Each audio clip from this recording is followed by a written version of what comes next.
They say the edge of a map is not the end of the world, it is the beginning of questions too large for us to carry. For as long as humans have drawn lines on parchment and named seas with ink, there have been spaces left blank. White expanses where imagination rushed in like water through a broken wall.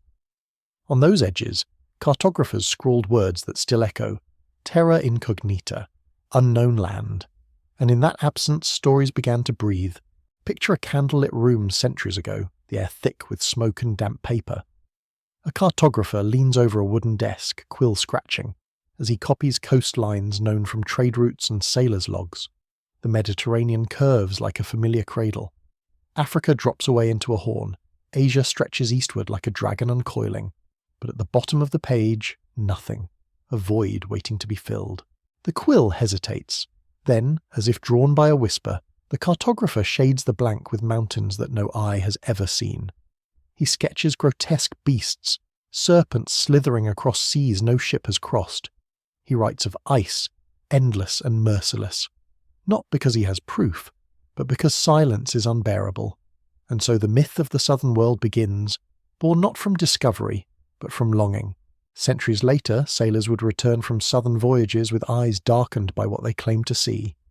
Walls of ice, sheer as fortresses rising from the horizon. They swore the sea ended not in a shore, but in a rampart, glittering and cold, as though the earth itself had built a barricade to forbid further trespass. What is it about a wall that unsettles us so? Perhaps it is the way a wall speaks without words. It does not explain itself, it does not reason, it simply stands, silent, absolute, and before it we feel the ancient truth, that not all paths are ours to walk. In dimly lit taverns, far from those frozen places, men whispered their fears. It is not natural ice, some said, but stone cloaked in frost, an architecture too precise to be chance. Others insisted that shadows walked upon the ridges of the wall, tall, watchful shapes that melted back into the snow when gazed upon too long. Were they guardians? Or were they the tricks of weary eyes staring too long into whiteness? The line between exhaustion and vision is thin on the open sea, thinner still at the edge of the unknown, yet the stories clung like barnacles to every ship that sailed south. The world, it seemed, was not only mapped but guarded. By the middle of the 19th century, such tales might have been dismissed as sailors' fantasies, if not for the journals of men like Sir James Clark Ross. In 1841 he sailed with 2 ships, Erebus and Terror, names that seemed chosen by fate rather than man. Against all odds, his expedition pushed further south than many thought possible. There, in waters heavy with drifting bergs, they encountered what Ross would call the Great Ice Barrier. Imagine the scene, the sea dark as ink, the sky an iron lid, and across the horizon a wall gleaming with impossible brilliance. It stretched for miles, higher than the masts of the ship, seamless, unbroken. To stand before it was to feel dwarfed by a boundary not drawn by human hands. The men recorded the sight with the dry precision of naval officers, but between the lines of their words breathed something else. Awe, unease, the suspicion that they had reached not a natural wonder, but a verdict. The barrier was not there to be admired. It was there to say, this far, no further. And so, the legend deepened. Was it a fortress built by nature, or by something older? Some whispered of civilizations erased from memory, who had raised the wall to conceal themselves. Others, drawing from scripture, muttered of exiles, giants or angels bound in ice until the end of days. Of course, the rational mind resists. Ice shelves can be explained. Optical illusions can be explained. But explanation does not erase the impression left upon those who saw the wall.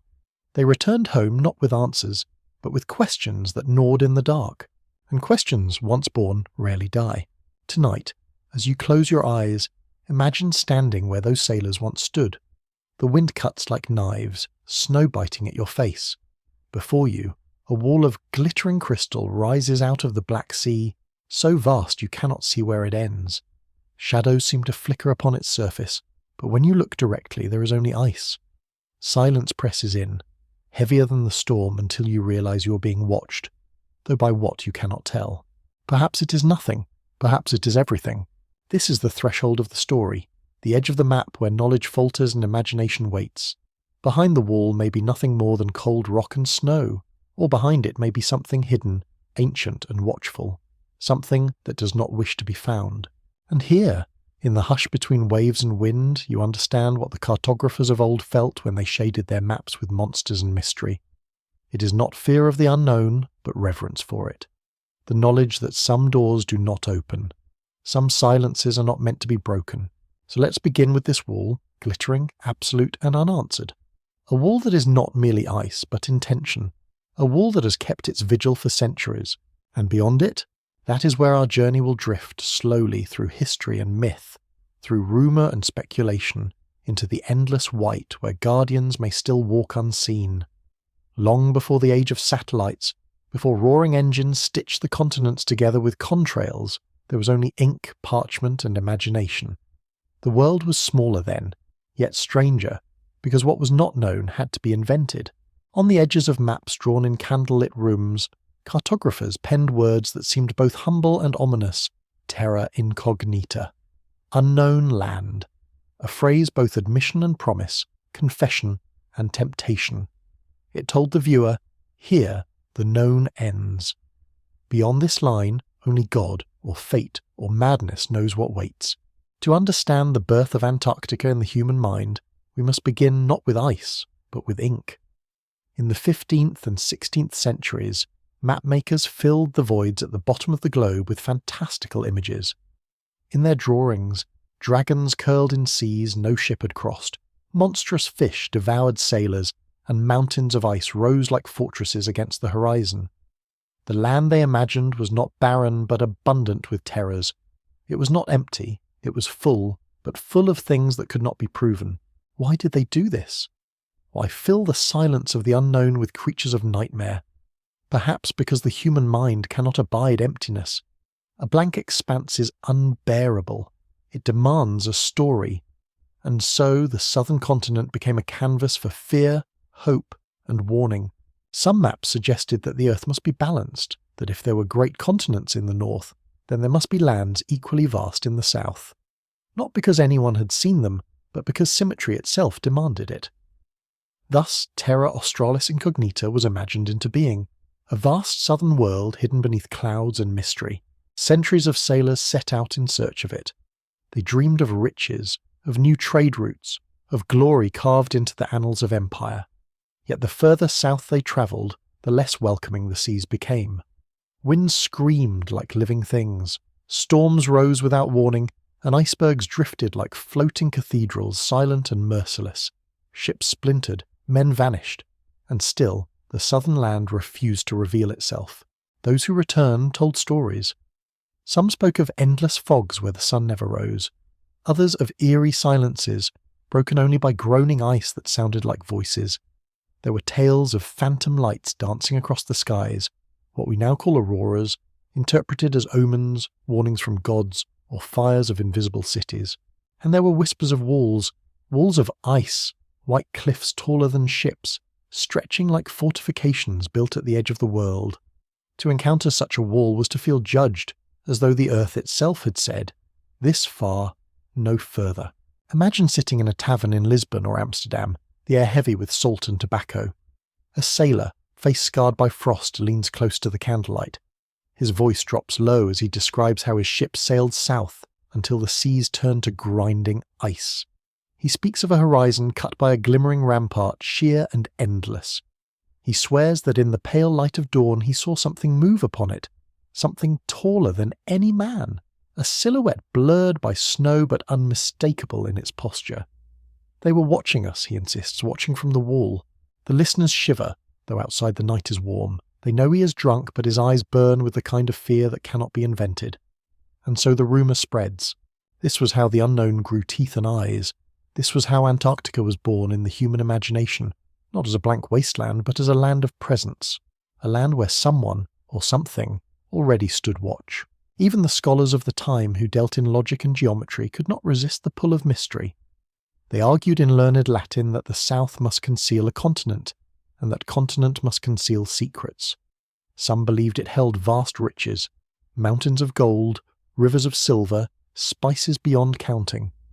Others whispered that it was a prison, a place where God himself had hidden away the monstrous or the fallen, binding them beneath ice so they might not trouble the rest of the world. The southern land became a paradox, both paradise and prison, treasure house and tomb. And though few had seen it, many believed in it, because to believe was easier than to admit ignorance. By the 17th century, maps across Europe began to standardize this belief. On them, Terra Australis stretched like a massive belt across the base of the globe, unbroken, eternal. Sometimes its coasts were drawn with precision, as if copied from memory rather than dream, and yet no one who studied those maps had ever walked those shores. They were projections, shadows of desire and dread. When James Cook sailed south in the 18th century, he pierced through seas of ice further than most dared.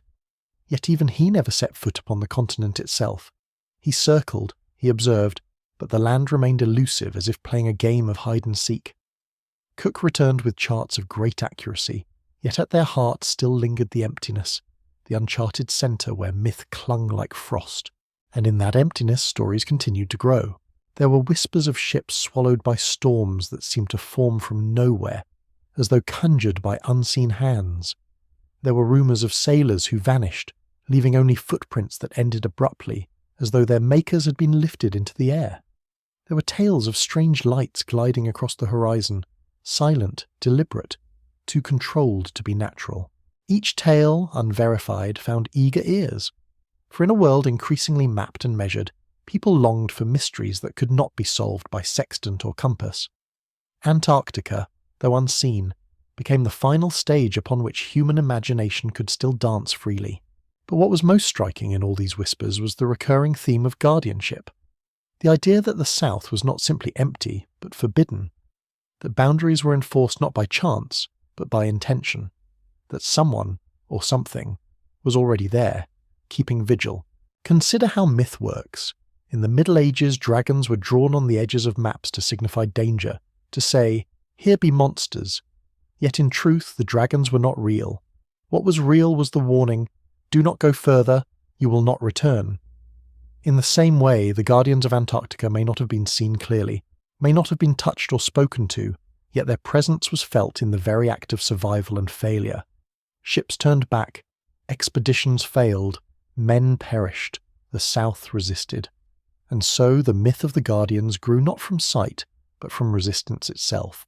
Now, as you listen in the quiet of night, imagine holding one of those old maps.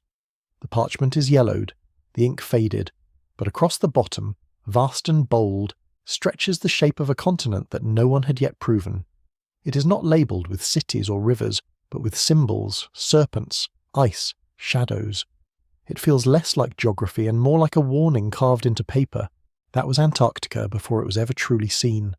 A place of dread and desire, a mirror for everything humanity feared in itself. Isolation, silence, punishment.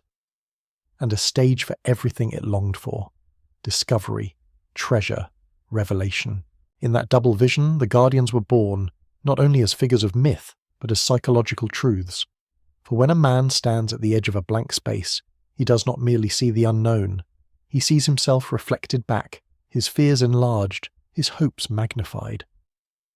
The Guardians, then, may have first been nothing more than the shadows of our own imagination projected onto the white canvas of the South.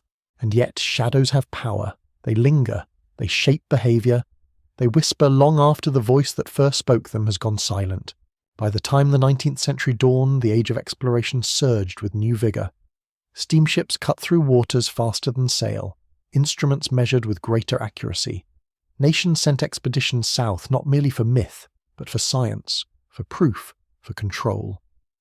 And when those expeditions reached the ice, they carried with them not only tools and supplies, but the old whispers, the belief that someone might already be waiting. The stage was set. The blank continent imagined for centuries would soon be confronted directly. And in that confrontation, the whispers of terra incognita would collide with the silence of real ice. But the silence was not empty. It never was. It was the year 1841, and the age of exploration was at its height. The world had already begun to shrink under the relentless hunger of empires.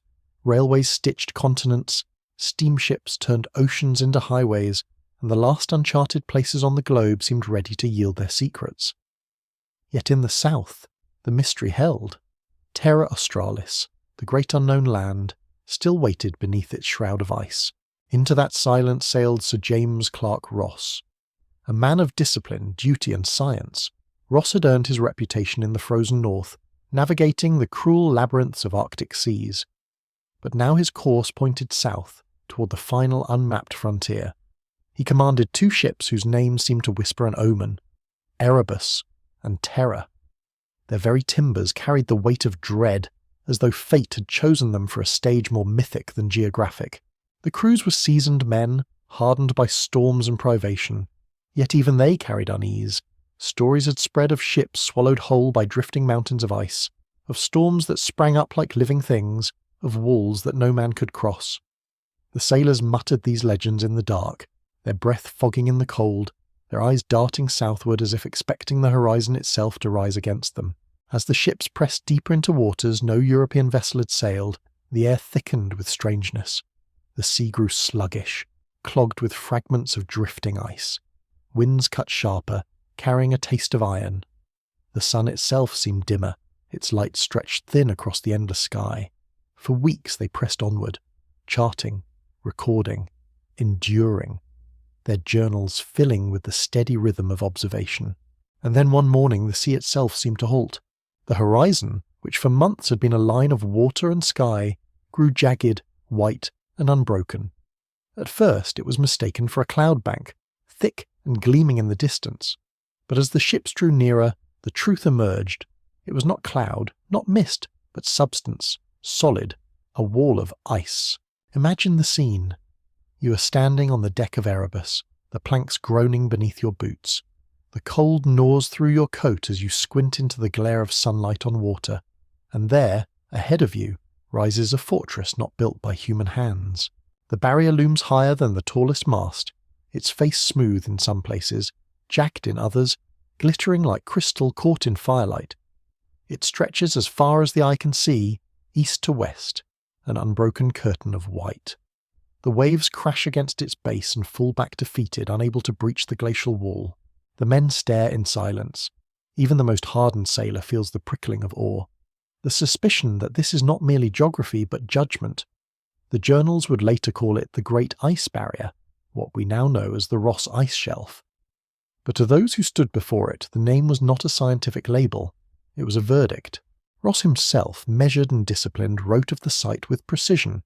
He noted its height, up to 200 feet in places, its apparent uniformity, its sheer scale.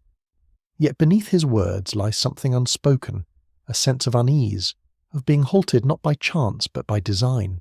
For here was no ordinary landscape. Here was a wall that said without words, this far and no further. Some men whispered that the wall looked too perfect, too deliberate, as though some vast architect, nature or something older, had raised it to keep the world apart. Others claimed to see shadows moving on its ridges, dark shapes that vanished when eyes strained to confirm them. Illusions, perhaps, tricks of light and distance, but the stories endured, carried back in low voices to taverns and ports across the world. The barrier became more than ice. It became symbol. To stand before it was to feel the old myths breathe again, the warning of maps that had once written, "Here be monsters." Now the monsters had formed not in drawings, but in the silence of men who felt themselves watched. Yet Ross pressed onward. His ships skirted the vast wall, searching for a passage. They traced its edge for hundreds of miles, the crews gazing upward with unease as the frozen rampart loomed above them like a cathedral roof. And still, no opening appeared. It was as if the wall itself had no end. When finally forced to turn back, Ross did so not with triumph, but with frustration tempered by awe. He had discovered, charted, and named, and yet he had been denied. The great ice barrier had revealed itself, but not what lay beyond. What did the men feel as they turned their ships northward? Relief, perhaps, that they were still alive. But also disappointment, that they had come so far only to be met by silence, and something deeper. The suspicion that the wall was not simply ice, but intention. When they returned, their reports reached Europe. Scientists marvelled, geographers updated their charts, and the public whispered. For though the journals spoke of natural marvels, the rumours told another story.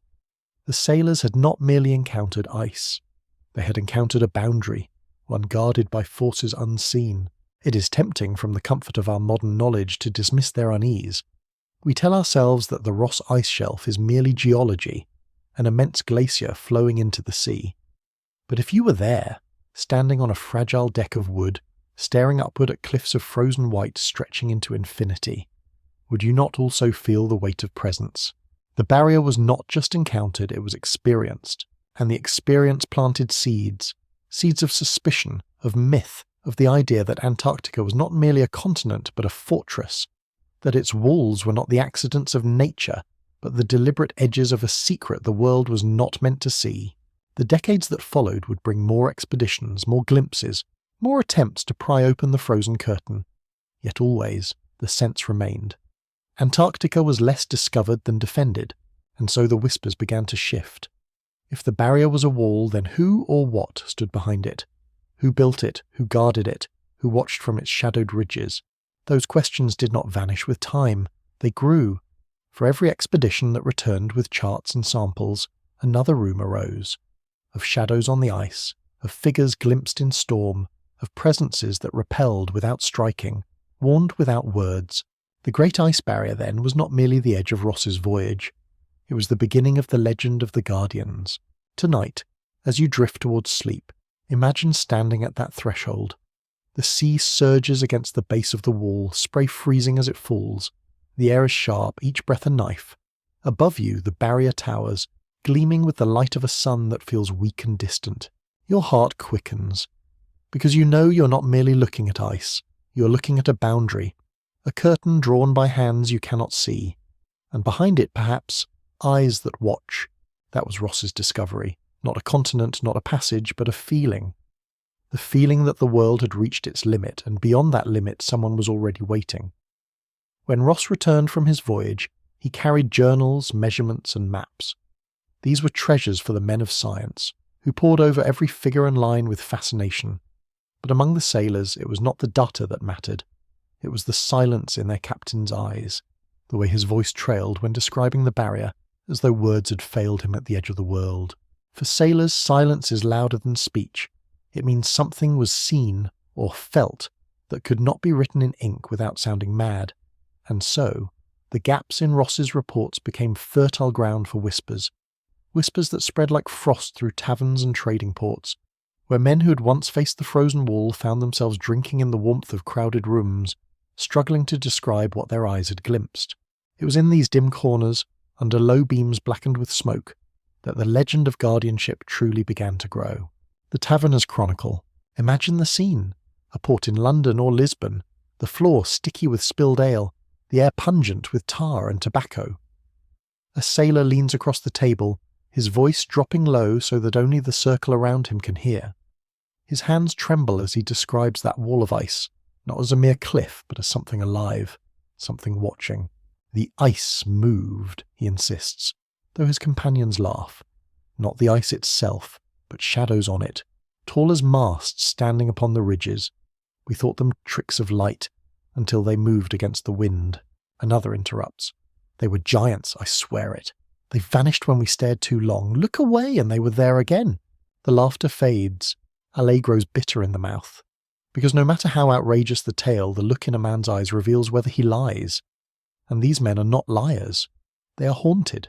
Word spreads from mouth to mouth, from port to port. The barrier becomes not just an ice shelf, but a wall manned by silent sentinels. And though no one can say what these figures are, the question deepens. Why do they stand watch, and what do they guard? The nature of whispers. Whispers are like snowflakes, alone, fragile, fleeting. But when they fall together, they become a weight that cannot be ignored. By the mid-19th century, a pattern of such whispers was forming. Some spoke of shapes glimpsed at dawn, elongated figures crossing the ice with strides too long for human legs. Others claimed to see lights upon the barrier, faint glows like lanterns, bobbing in the distance and then vanishing as though swallowed by the snow. A few swore they heard sounds, low vibrations that hummed through the hull of their ships when anchored too close to the wall, as though the ice itself were speaking. Officially, none of this existed. Admiralty reports made no mention of giants, lights, or voices. The barrier was ice, nothing more. But among sailors, What was left unspoken often carried more truth than what was written. The Watchers of the South. In time, these stories began to crystallize into a single image. The Watchers. Tall, pale, silent figures who stood upon the ridges of the southern wall. They did not attack. They did not beckon. They merely watched, and in that watching, inspired a dread deeper than violence. Because what is more terrifying than being observed by something that does not explain itself? Some believed the Watchers were remnants of an ancient race, perhaps survivors of Atlantis, condemned to guard their secrets beneath the ice. Others thought them fallen angels, chained at the edge of the world as punishment, their vigil a form of exile. Still others, more practical in their superstition, claimed they were the ghosts of sailors who had perished in those waters, doomed to remain as warnings for the living. Whatever the explanation, the Watchers became part of the oral lore of seafarers. They joined the ranks of the Flying Dutchman, ghost ships, and sea serpents, beings whose existence could never be proven, yet whose presence was undeniable to those who had felt it. The psychology of the wall. It is easy to dismiss these tales as fatigue, hypothermia, or the tricks of a mind unmoored by endless white. But perhaps there is another truth. The human mind cannot endure such scale without inventing meaning. To stand before the barrier is to stand before a force that dwarfs you, that refuses passage, that remains indifferent to your survival. And when confronted with such indifference, the mind conjures intention. If the wall feels alive, then perhaps it is alive. If it feels guarded, then perhaps it is guarded. In this way, the guardians may not have been seen with eyes, but with the psyche, the shape of dread given form. Yet the power of such visions lies not in whether they are real, but in how they are remembered. The sailors remembered being watched. They remembered shadows on the ice. They remembered feeling judged, though no word was spoken. And from those memories the legend continued to grow. The role of rumour in exploration. History often records only the official, the voyages, the maps, the names of coastlines. But beneath that surface, rumour has always played its role. It was rumour that drove men to search for El Dorado. Rumour that drew them across the Pacific in search of islands that vanished when reached. So too with Antarctica. The rumours of shadows and guardians may not have filled official ledgers, but they filled the hearts of sailors with awe and fear. They spread across ports like invisible ink, guiding the imagination of those who had never seen the southern seas. And in time, these rumours reached beyond taverns. They found their way into literature, into sermons, into the imaginations of those who sought meaning in the unexplored. The Watchers became part of the mythic furniture of the world, a presence not yet proven but never quite denied. A parallel in other myths. It is not surprising. For in every culture, at the edges of the known world there are guardians. In Greek myth, the Pillars of Hercules mark the gateway to the Atlantic, with the warning that beyond them lay danger and death. In Norse sagas, frost giants roamed the edges of creation, enemies of gods and men alike. In the Hebrew Bible, angels with flaming swords guarded Eden's gate, forbidding return. So too in the far south. The guardians of the barrier were not an anomaly, but a continuation of humanity's oldest intuition, that boundaries are not empty, that where the known ends, someone waits to enforce the silence, the echo of absence. And so, when the sailors returned, what lingered most was not the ice itself, but the impression of presence. They could not prove what they had seen. They could not convince skeptics that shadows in the snow were anything more than tricks of light. But they could not forget the feeling. To sit by a fire years later in the safety of home and still feel the weight of unseen eyes, that is not illusion. That is memory. And in that memory, the legend of the Guardian solidified. They were not creatures to be captured or catalogued. They were silence given form, dread made flesh, the embodiment of a continent that did not wish to be crossed. The stage is set. By the time the 19th century closed, the southern land was no longer a blank on maps. It had coasts, names, and measurements, but the interior remained untouched, and in that untouched whiteness, myth continued to thrive. The guardians of the barrier were not dismissed. They were absorbed into tavern talk, into folklore, into the growing body of whispers that declared Antarctica not just an unwelcoming land, but a forbidden one. And so, when the 20th century dawned and new expeditions prepared to pierce deeper into the continent, they carried with them not only sleds and instruments, but the echoes of those earlier whispers. The shadows on the wall, the sense of being watched, the guardians who never spoke but always remained. It was into this atmosphere of silence and rumour that Admiral Richard Byrd would later sail, carrying with him the weight of myth as much as the weight of science. And from his journeys the whispers would ignite into fire. But before that the taverns held the flame. Closing image. So imagine again, late at night, a port tavern warmed by fire. A sailor, his beard frosted white despite months away from the ice, leans forward, eyes wide, voice hushed. He speaks not of latitude or longitude, not of charts or samples. He speaks of standing before a wall that seemed to breathe, of seeing shadows taller than men move against the storm, of feeling smaller than he had ever felt before. His companions shudder. One laughs nervously, another crosses himself. The sailor drains his cup as though to wash away the memory, and in that moment a myth is born. A myth that will outlive him, outlive the maps, outlive the very ships that carried him south. A myth that whispers still, across centuries, that Antarctica is not merely empty. It is guarded. The war had ended, but the world was not at peace. In 1947 the ashes of World War II were still warm, and the great powers had turned their eyes not only toward each other, but toward the last unmapped corners of the Earth. The South Pole, silent, indifferent, impenetrable, now drew their attention, and leading that gaze was a man named Admiral Richard Evelyn Byrd, the legacy of a polar explorer. Byrd was no stranger to ice. Long before Operation High Jump, he had carved his name into the frozen annals of exploration. He claimed to have flown over the North Pole in 1926 and over the South Pole in 1929. He was decorated, celebrated, the embodiment of American daring. To him, Antarctica was not a blank on a map, but a calling, a place that seemed to demand return again and again. Byrd spoke of the poles not as dead places, but as frontiers, thresholds to something greater. And perhaps that was why, when the United States Navy planned its largest Antarctic expedition to date, they placed him at its head. The mission was called Operation High Jump. The scale of the operation. It was no modest expedition. This was not a handful of ships sent to gather samples of ice and soil. This was an armada.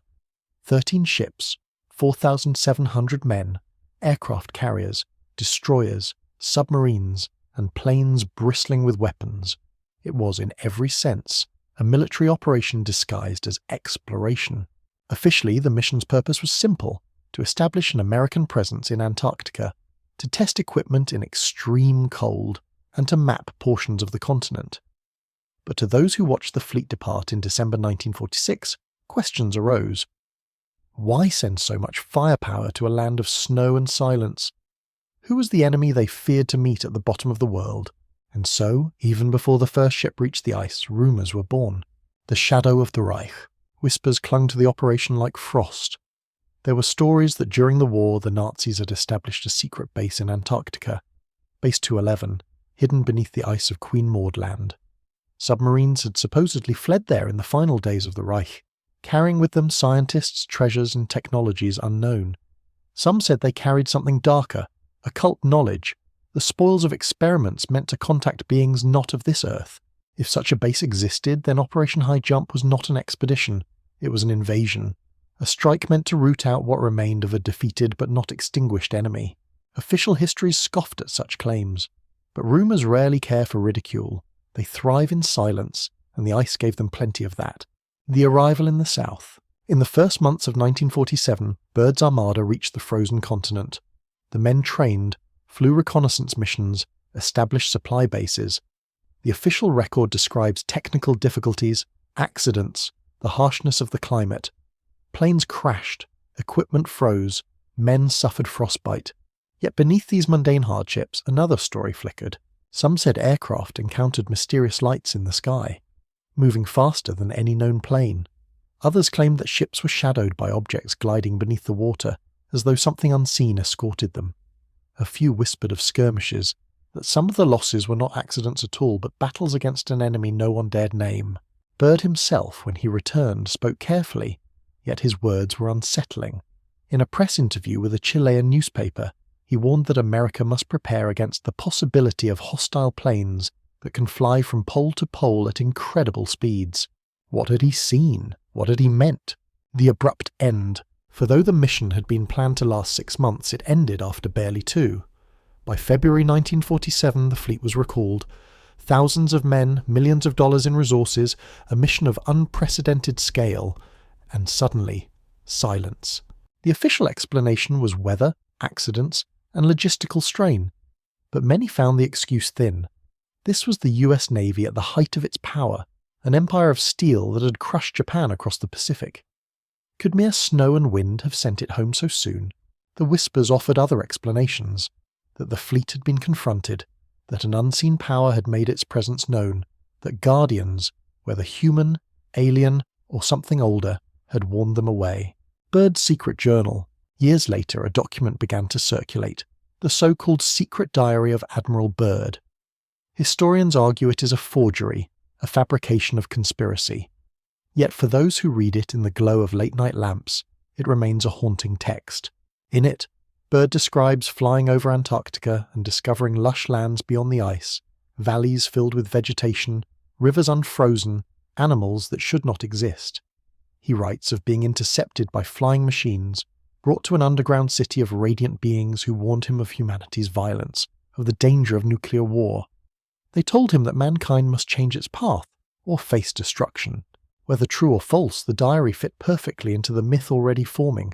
It gave voice to the suspicion that Antarctica was not barren, but concealed, that behind the ice lay a hidden world, guarded by powers far beyond human reach. The Cold War lens. It was the beginning of the Cold War, and secrecy was the currency of survival. Nuclear weapons had split the atom and the conscience of mankind. Shadows lengthened across Europe, and paranoia spread like wildfire. In such a world, Operation High Jump became more than an expedition, it became a parable. To some, it proved that the US military had encountered something it could not fight. To others, it was evidence of Nazi survival, of technology so advanced it seemed alien. To still others, it was confirmation that beings not of this world had chosen Antarctica as their sanctuary, and that humanity had trespassed where it was not welcome. The truth lay buried under ice and silence as always, is fertile ground for myth. The man who returned. Byrd returned to America a changed man. He gave interviews, spoke at meetings, but his words seemed measured, cautious, as though he knew more than he could say. He told of dangers in the south, of threats that could strike swiftly, without warning. He urged preparation, vigilance, and then, as quickly as he had risen to prominence, he faded from the headlines. The Cold War had other crises: Berlin, Korea, the race for space.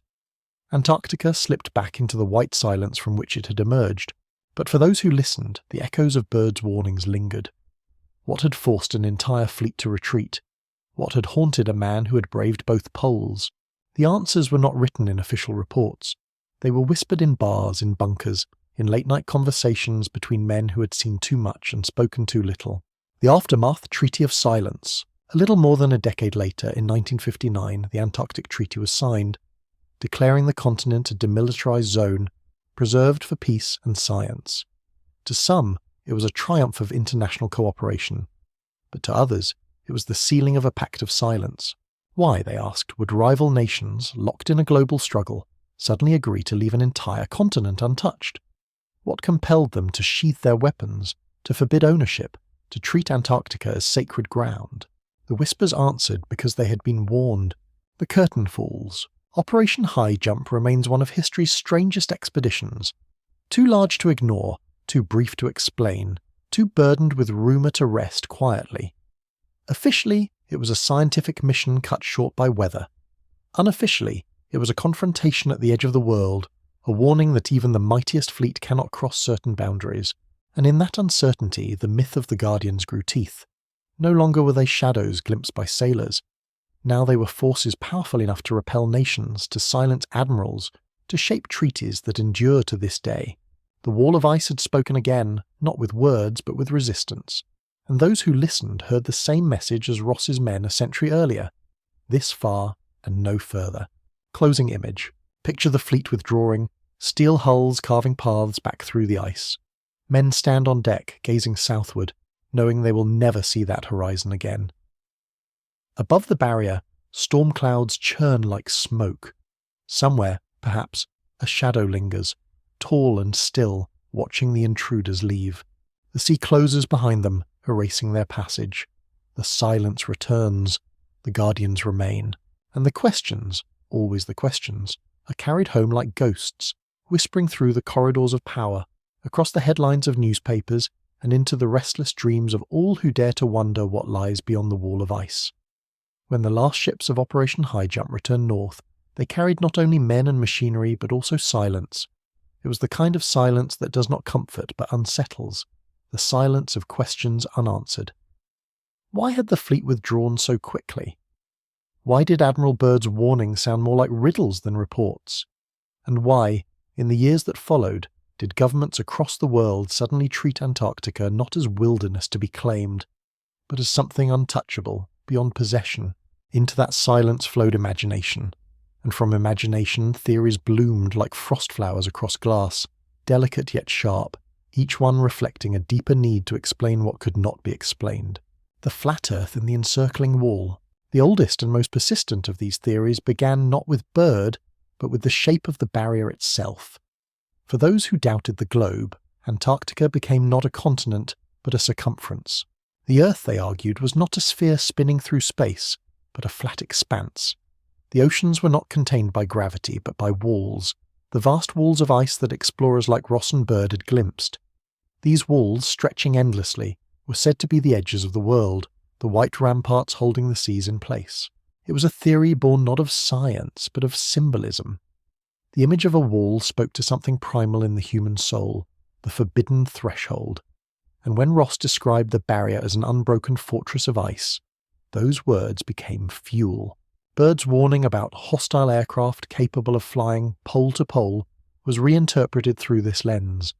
If there was a barrier, then beyond it might lie other lands, other realms, hidden from human knowledge, perhaps entire continents, untouched and unseen, waiting beyond the frozen curtain, perhaps civilizations older than our own, perhaps even the paradise we once called Eden. The flat earth theory was ridiculed in public, but in whispers it persisted, nourished by the sheer strangeness of Antarctica's silence. For if the South was truly empty, why guard it so fiercely? Why treaties? Why fleets? Why secrecy? The hollow earth and the inner world. Another theory traced its roots to older myths, the dream of worlds within worlds. The earth, said these dreamers, was not solid but hollow, its crust merely a shell. Within it lay vast caverns, luminous with inner suns, home to beings who had retreated there in ages past. Antarctica, they believed, was one of the gateways. Byrd's so-called secret diary only fed this vision. In its pages he described flying over ice into lush valleys, rivers gleaming, animals moving below. Was it fabrication? Was it metaphor? Or had Byrd truly glimpsed a passage into another world? For believers, the answer was clear. The guardians of the barrier were not phantoms on the ice, but sentinels of the gates. They were the wardens of an entrance into the hollow earth, protecting the realms below from intrusion. In these tales, the inner world was not empty but alive. Some imagined cities of shining towers, ruled by beings of light who had long surpassed human violence. Others spoke of giants, survivors of cataclysms who had fled below to escape the floods and fires of the surface. Still others wove theology into the story, seeing the hollow earth as the realm of the fallen chained in darkness until the end of days. The barrier, then, was not just a wall of ice, but a seal upon a door, and every expedition south became less an act of discovery than an attempt at trespass. The return of the giants. Yet another theory reached further back into the bones of legend. In the Book of Enoch in Genesis, in the myths of Sumerians and Greeks, there were always stories of giants, the Nephilim, the Anakim, the Titans, beings who are larger, stronger, closer to the divine or the damned, and in many of these myths such beings were punished, cast down, imprisoned. Where then were they bound? Some said, beneath the ice. The guardians seen upon the barrier, the watchers glimpsed by sailors, were not spirits or illusions. They were the remnants of that ancient race, trapped in exile at the edge of the world. They did not attack, for they were not free. They only stood, watching, waiting, bound to their post until some appointed time of release. This theory meshed easily with the whispers of Ross's men and the haunted tales of sailors in taverns. The shadows were not tricks of the eye, they were giants in the flesh, pale and immense, their bodies preserved by the cold. Their eyes glowed not with magic, but with the reflection of starlight upon a gaze older than empires, and perhaps it was not by accident that Byrd's fleet had been forced to retreat. Perhaps the Guardians had risen once more, reminding mankind that certain boundaries still held. The common thread: flat Earth, hollow Earth, giants bound beneath the ice. At first glance, these theories seem irreconcilable, fragments of different myths colliding in the white silence of the South. Yet beneath their differences lies a common thread: the idea of guardianship. In every theory, Antarctica is not simply a land, it is a threshold, and thresholds in myth are never unguarded. For the flat Earth, the Guardians keep us from the edges, from falling into realms not meant for mortal eyes. For the hollow Earth, they bar the gates to inner worlds where hidden civilizations dwell. For the stories of giants, they are themselves the Guardians, unwilling but unyielding, chained to their vigil until the end of days. In each case, the barrier is more than ice. It is intention, it is defense, it is silence given structure, secrecy given form, the role of fear. Why do such theories flourish? Perhaps because the South awakens a fear older than reason. In its endless whiteness, we see not merely emptiness, but judgment. The continent does not welcome, does not yield. It resists, it refuses, it devours. And in that refusal, the human mind hears a message: this is not for you. When the mightiest fleet in the world turned back in 1947, that fear only deepened. If even steel and firepower could not prevail against the silence of the ice, then what forces held sway there? Theories, then, are less about truth than about comfort. They give shape to fear, names to shadows. To say, it is the edge of the earth, or it is the gate to the hollow world, or it is where giants stand guard, is to wrap mystery in story, to make the incomprehensible at least narratable. And yet, story has power. Once spoken, it lingers. It passes from lips to books, from books to whispers, from whispers to the restless corners of the human imagination. The lure of forbidden knowledge. For some, these theories were not warnings but invitations. If there were lands beyond the barrier, then they must be reached. If there were gates into inner worlds, they must be opened. If there were giants bound in exile, they must be found. In this way, Antarctica became less a place of dread than a prize. Theories inspired not only awe but obsession. Expeditions were planned, maps were forged, rumours of secret journeys multiplied.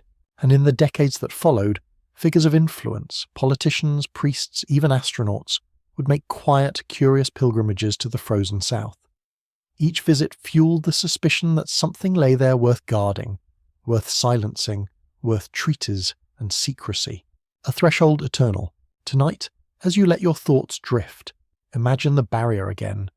The sea churns darkly at its base, spray freezing in the air. Above, the cliffs of ice rise, gleaming with pale fire beneath the aurora. And on its ridges, faint and tall, shadows stand still. Perhaps they are tricks of the eye. Perhaps they are giants bound in exile. Perhaps they are sentinels of realms beyond imagining. But whether illusion or truth, they remind us of something older than maps and treaties, that the world still holds thresholds, and thresholds are never unguarded. The silence of Antarctica has birthed many theories. Flat Earth, hollow Earth, the exile of giants. Each speaks less about the ice itself than about us. Our longing for hidden worlds, our fear of forbidden knowledge, our suspicion that not all doors should be opened. And yet, even as these theories grew, the ice remained silent. The Guardians did not speak. The wall did not yield. The threshold held firm. But silence, like ice, can crack. And in the decades to come, new events would deepen the mystery, as explorers, scientists and governments found themselves again and again at the edge of the same wall, the same questions, the same shadows. The age of heroic expeditions gave way to a new era, one marked not by wooden ships and handwritten journals, but by radar screens, jet engines, and governments locked in silent rivalry. The Cold War stretched its shadow across every continent, and even Antarctica, wrapped in silence and ice, could not escape its gaze. By the 1960s, the Antarctic Treaty had transformed the continent into a place of paradox. It was to be preserved for peace, a sanctuary for science, a land where nations set aside their conflicts. Yet behind this noble facade, rumours stirred. The treaty forbade weapons, but it could not forbid suspicion. Scientists came, bases were built, research stations multiplied, and with them came new whispers of encounters, presences, and phenomena that echoed the old sailors' tales in strangely modern tongues. The Chilean campfire story. One of the earliest and most persistent rumours came from Chilean personnel stationed in the south during the 1960s. They spoke of nights when the wind died suddenly, leaving a silence so complete it pressed against the eardrums like weight. In those moments, men claimed they saw movement upon the snowfields, figures in the distance towering and pale, not bears, not men, but something in between. They walked slowly, deliberately, their silhouettes blurred by drifting snow, but their scale unmistakable. One night, so the story goes, a guard returned to camp white-faced, trembling. He swore that one of the figures had paused, turned its head, and looked directly at him from across the expanse. He felt the gaze like a pressure on his chest, not hostile but heavy, unrelenting. By dawn, no tracks remained. The ice was smooth, as though the night had swallowed its own secrets. The official record noted nothing, but the men remembered. And in the mess halls of Punta Arenas, over mugs of steaming mate, the story spread. The Guardians had been seen again, pilots in the white sky. In the decades that followed, aircraft became the new ships of discovery.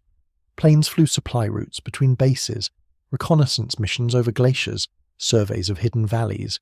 But even with modern instruments, the white expanse defied comprehension. Compasses spun erratically, radios cut out, entire valleys seemed to appear and vanish in storms. One pilot, flying a resupply mission in the late 1970s, told a tale that would never find its way into official reports. He was guiding his aircraft over a stretch of ice near the pole when a luminous object appeared alongside, pacing him with impossible precision. It was not a plane, for it moved without wings or sound. Nor was it a star, for it shone beneath the clouds close enough to feel. For minutes it held beside him, matching every turn, every adjustment, until he felt less like a pilot and more like a specimen under study. Then, as abruptly as it had come, it veered away, rising into the whiteness and vanishing. When he landed, shaken, his superiors listened, nodded, and told him to say nothing. "The ice plays tricks," they said. "Focus on your instruments." But the pilot never forgot the sensation, that he had not simply been shadowed, but escorted, nudged gently back toward his planned course, as though guided away from something unseen. Storms that arrived too soon. Researchers, too, told their own stories. In the 1980s, an American glaciology team working near the Transantarctic Mountains reported a storm that came with unnatural speed. One moment the air was calm, the next a blizzard descended with such ferocity that tents collapsed and equipment was buried. But what unnerved them most was not the violence of the storm, it was the sound. Amid the roar of wind and ice, they swore they heard tones rhythmic and low, almost like chanting. It rose and fell, not random but patterned, as though the storm itself carried a voice. Some dismissed it as imagination, the brain's attempt to impose order on chaos. Others believed it was infrasound, the low frequencies produced by glaciers that can stir unease, even hallucinations. Yet one scientist, scribbling by lantern light in his notebook, wrote a single line he never published. It felt like warning. The invisible boundary. Through the 1970s and 1980s, military flights, though technically forbidden, were rumoured to test the limits of the treaty. Some pilots later confessed to encountering invisible lines in the sky. Beyond certain latitudes, instruments would fail. Planes would be buffeted as if by unseen currents, pushed back, turned aside. One account, passed quietly through veteran circles, told of a reconnaissance jet that attempted to cross into a restricted zone near Queen Maud Land. As it approached, the engines sputtered, radar screens blanked, and the aircraft began to lose altitude. Yet at the last moment, the systems came alive again, only after the jet had veered back onto its original course. The crew landed safely, but none could explain the sudden interference. Was it magnetic anomaly, atmospheric disturbance, or was it something less measurable, a boundary enforced not by physics but by intention? Lights on the horizon. From the Soviet base at Vostok came other stories. Men spoke of lights that appeared on the horizon at night, too steady to be auroras, too deliberate to be illusion. They would hover, drift, and then vanish. Sometimes they seemed to pulse in rhythm with the men's own heartbeat, as if attuned to their presence. One winter, when darkness stretched unbroken for weeks, a group of researchers saw a line of such lights, evenly spaced, hanging low across the ice. They resembled torches, or lanterns, leading toward the mountains. The men considered following them, but the station commander forbade it. "The ice plays tricks," he said. echoing the words heard by countless others. And so the lights were left alone, their mystery preserved. But in the long dark nights that followed, men dreamed of them. They dreamed of being led down corridors of light into the heart of the continent, toward doors they were not meant to open. The feeling of being watched, perhaps the most consistent testimony from the latter half of the century, was not about what was seen, but about what was felt. Geologists, pilots, meteorologists, soldiers, all reported the same sensation at different times, that of being observed, not by comrades, not by wildlife, but by something vast and unseen. It came often when they strayed too far from base, when the ice stretched endless around them, when silence grew heavy. Their spines would prickle, their breath would catch, and they would glance over their shoulders expecting to see someone there. Yet there was nothing but white, wind, and shadow. Still the feeling persisted, and in diaries later smuggled into memoirs the words repeat like a mantra. It was as though the ice itself was watching me. The weight of secrecy. Not all of these encounters could be proven, most were never reported. To admit them was to risk ridicule, or worse, to be dismissed as unstable. The Cold War was an age of control, and anomalies were smothered beneath bureaucracy. Yet rumours leaked. In the bars of Christchurch, New Zealand, where many expeditions staged, men drank too much and spoke too freely. In Moscow, whispers passed among scientists who had seen more than their official papers recorded. In Santiago, Buenos Aires, Cape Town, cities at the gateways to the south, stories flowed like tidewater, too many to ignore, too scattered to dismiss entirely. Always the patterns repeated: lights, shadows, storms, boundaries, and the sense of being watched. The thread of continuity. What makes these decades so haunting is not the novelty of their tales, but their echo. For what are luminous escorts in the sky, if not the same strange lights that sailors once called stars adrift upon the horizon? What are towering silhouettes on snowfields, if not the watchers glimpsed by Ross's men? What is the feeling of being watched, if not the same unease recorded in taverns 2 centuries before? The stories did not change, only the witnesses did. And so, from sailors to scientists, from wooden decks to steel runways, the legend of the Guardians persisted, adapting but unbroken.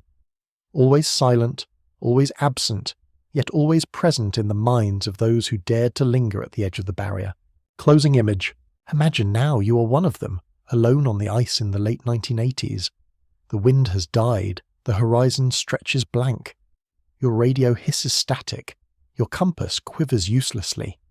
You pause, breath clouding before your face, and in that pause you feel it, the certainty of presence. You lift your eyes to the ridges, to the walls of snow that glimmer beneath the aurora. For a heartbeat, you think you see movement, a tall shape, pale against the white, pausing as though to meet your gaze. Then the wind returns, snow dances in the air, and the figure is gone. But the feeling remains. The Guardians are still there, watching, waiting, keeping the threshold. Stories endure not because of their precision, but because of their resonance. The Guardians of Antarctica have never been captured in photographs, never catalogued in scientific reports. And yet, across decades and tongues, descriptions of them echo each other with a strange consistency, as though memory itself were reaching for a single archetype hidden beneath the ice. Shadows on the ridge. The earliest accounts spoke only of shadows, elongated figures glimpsed in storms, silhouettes against the glare of ice. They were not described in detail, for detail was impossible at such distances. But always they were too tall to be men, too still to be tricks of blowing snow. When Ross's sailors whispered of giants on the ridge, they may have been speaking in metaphor. Yet later accounts from soldiers, scientists and pilots repeated the same impression, the sense of vertical presence, looming where none should be. One researcher in the 1970s wrote in a private notebook, "I know the difference between shadow and substance. These were not tricks of light. They were forms, upright and deliberate, standing against the storm. The proportions of the uncanny. In human imagination, size is never neutral. To encounter something larger than ourselves is to be reminded of vulnerability, of awe. And so the Guardians were always described as towering, between 3 and 10 times the height of an ordinary man. Their movements, when they moved at all, were slow, almost ceremonial. Some witnesses claimed they walked with strides so long that distance collapsed around them, covering miles as though space bent to their will. Others swore they vanished without motion, dissolving into the snow as though body and storm were one.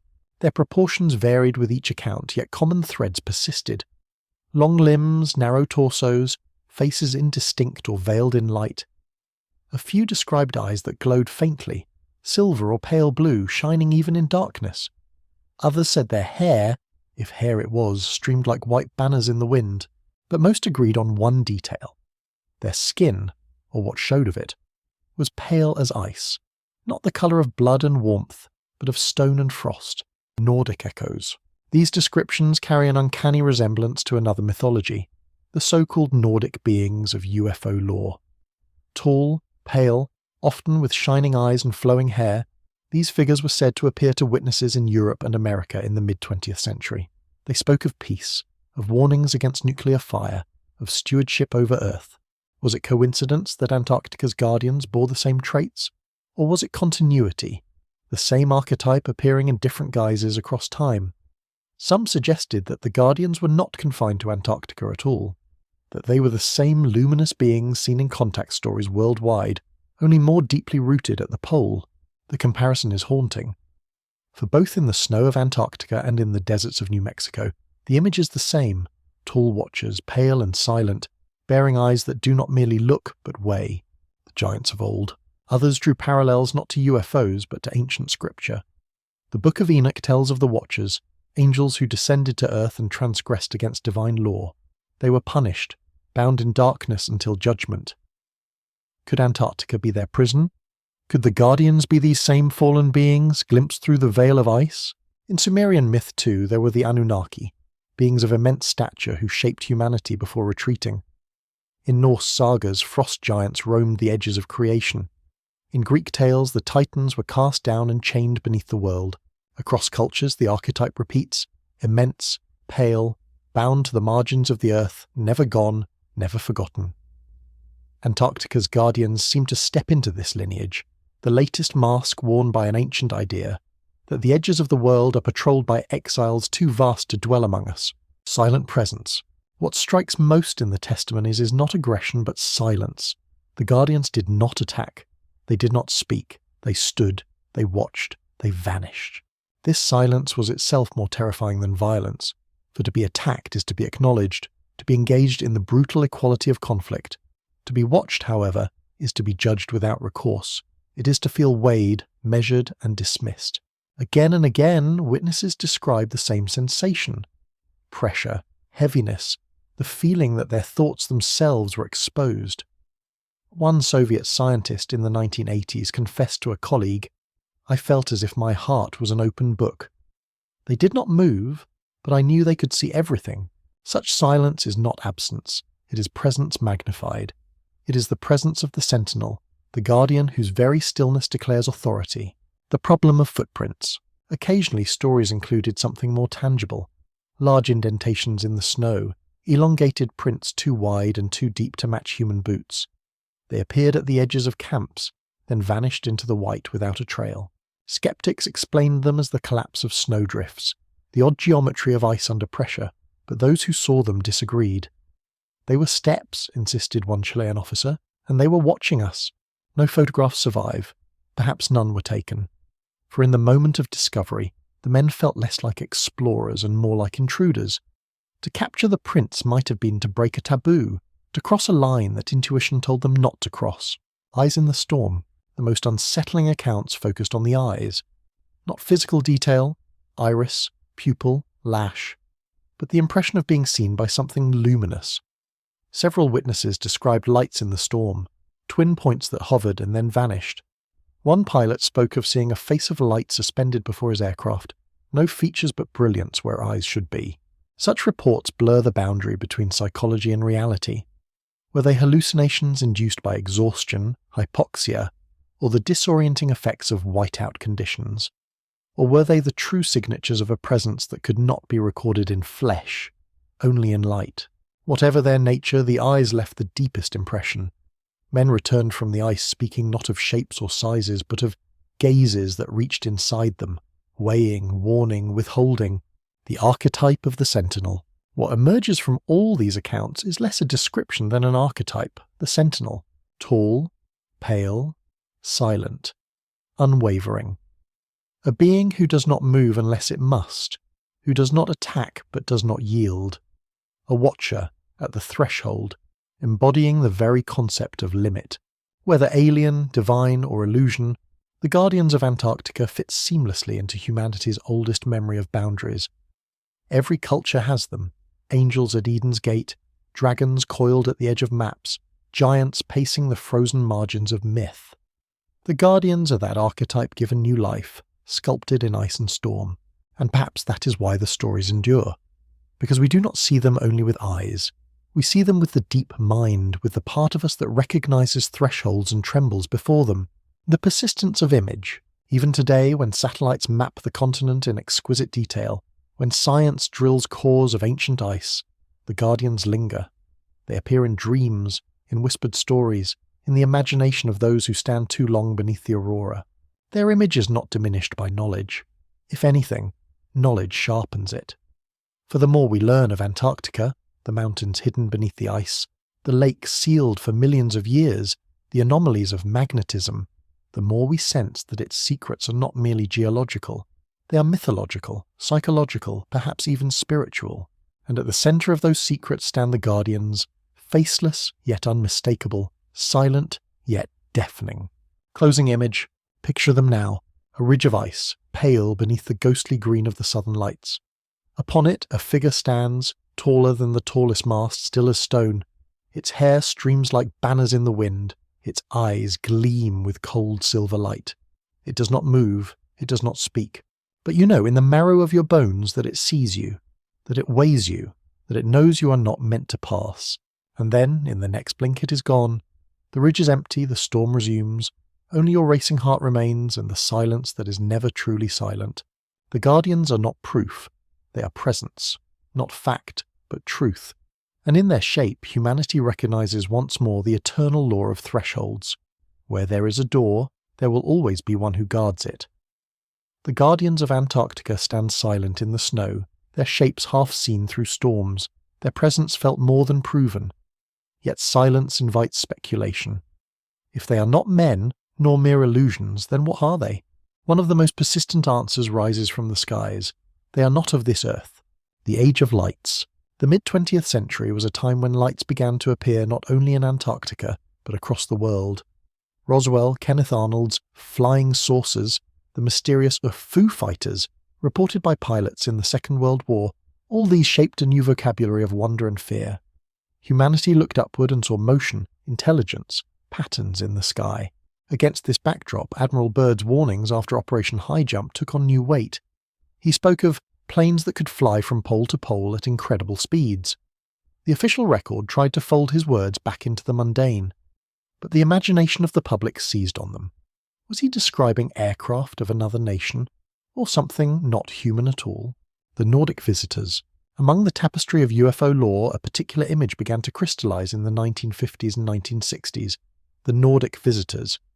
Unlike the grey, insect-eyed beings that haunted abduction stories, the Nordics were tall, pale, with hair like gold or snow and eyes that glowed with a strange light. They often appeared clothed in luminous garments, and they spoke, when they chose to speak, of peace, of nuclear danger, of humanity's need to change its course. Their message was not invasion, but warning. They were guardians in their own right, protectors or overseers, and as reports of them spread in Europe, in the deserts of the American Southwest, in lonely farmhouses under cold skies, some began to connect them with the oldest whispers of Antarctica. The similarity was uncanny. Tall, pale, luminous, silent, or softly warning. The Guardians of the Barrier and the Nordic visitors seemed to share a face.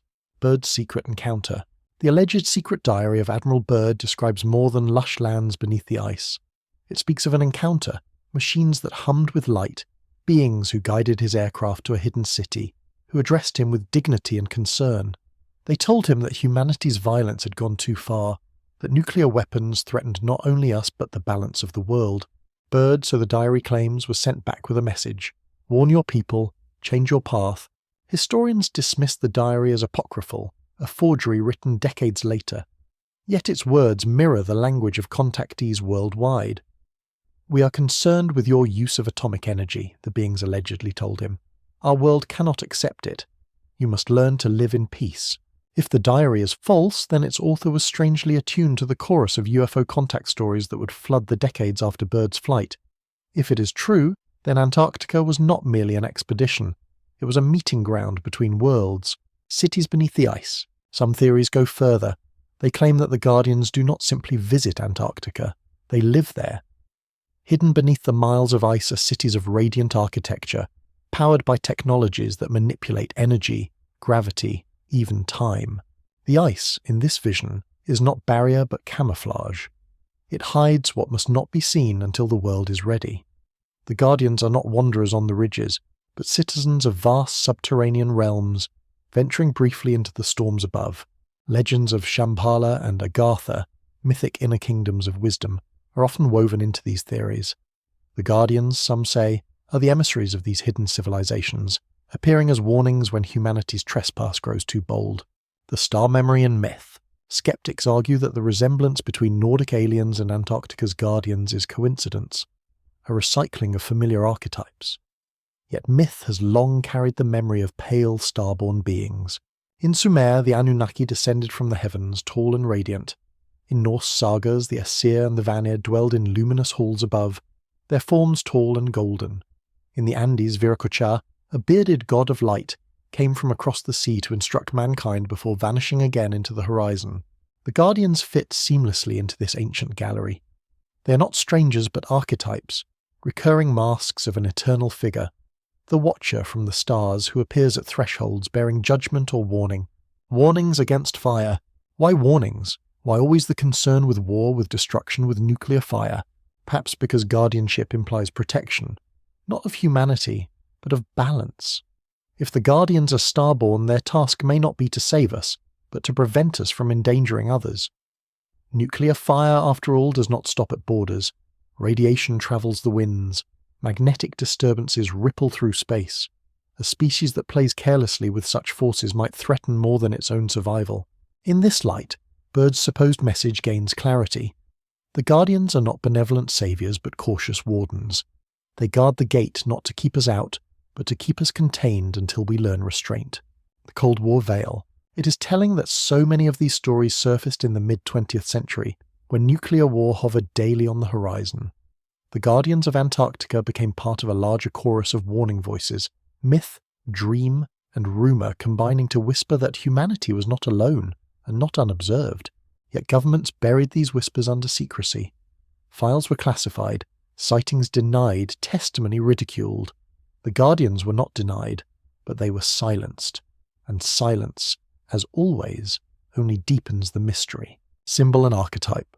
Whether real or imagined, the starborn Guardians function as archetype. They embody the fear and hope of our species at the threshold of destruction.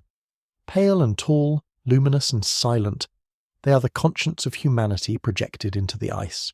They stand not only on Antarctic ridges but in the deep corridors of the human mind, reminding us that boundaries exist for reasons we may not yet understand. Closing image. Picture it. A storm over the Ross Ice Shelf, the wind howling like wolves. Through the flurries of snow a shape emerges, not blurred but distinct. A figure tall as a tower, pale as the moon, with eyes that gleam silver against the dark. It does not move, yet suddenly you feel yourself slowed, halted, measured. Above it the clouds split, revealing stars that seem brighter than they should be. For an instant you wonder if the figure is not standing upon the ice at all, but descending from the sky itself, draped in frost as cloak. Then the storm closes. The figure is gone. Only the certainty remains. Whatever they are not ours. They are older, higher, perhaps kinder, perhaps harsher, but always watching. The Guardians of Antarctica may be born not of this earth, and if so, then the barrier is not merely ice. It is a gate between worlds, a gate we have rattled but not yet been allowed to cross. If the Guardians are not visitors from the heavens, perhaps they are something more unsettling, survivors of our own forgotten past. For in every culture, in every corner of the world, there lingers the echo of a lost age, a golden kingdom that fell into silence. The Greeks called it Atlantis. Others gave it different names, Mu, Lemuria, the Sunken Lands. Always the story is the same, a civilization of power and wisdom, undone by its own hubris, swallowed by sea or fire, hidden from human sight.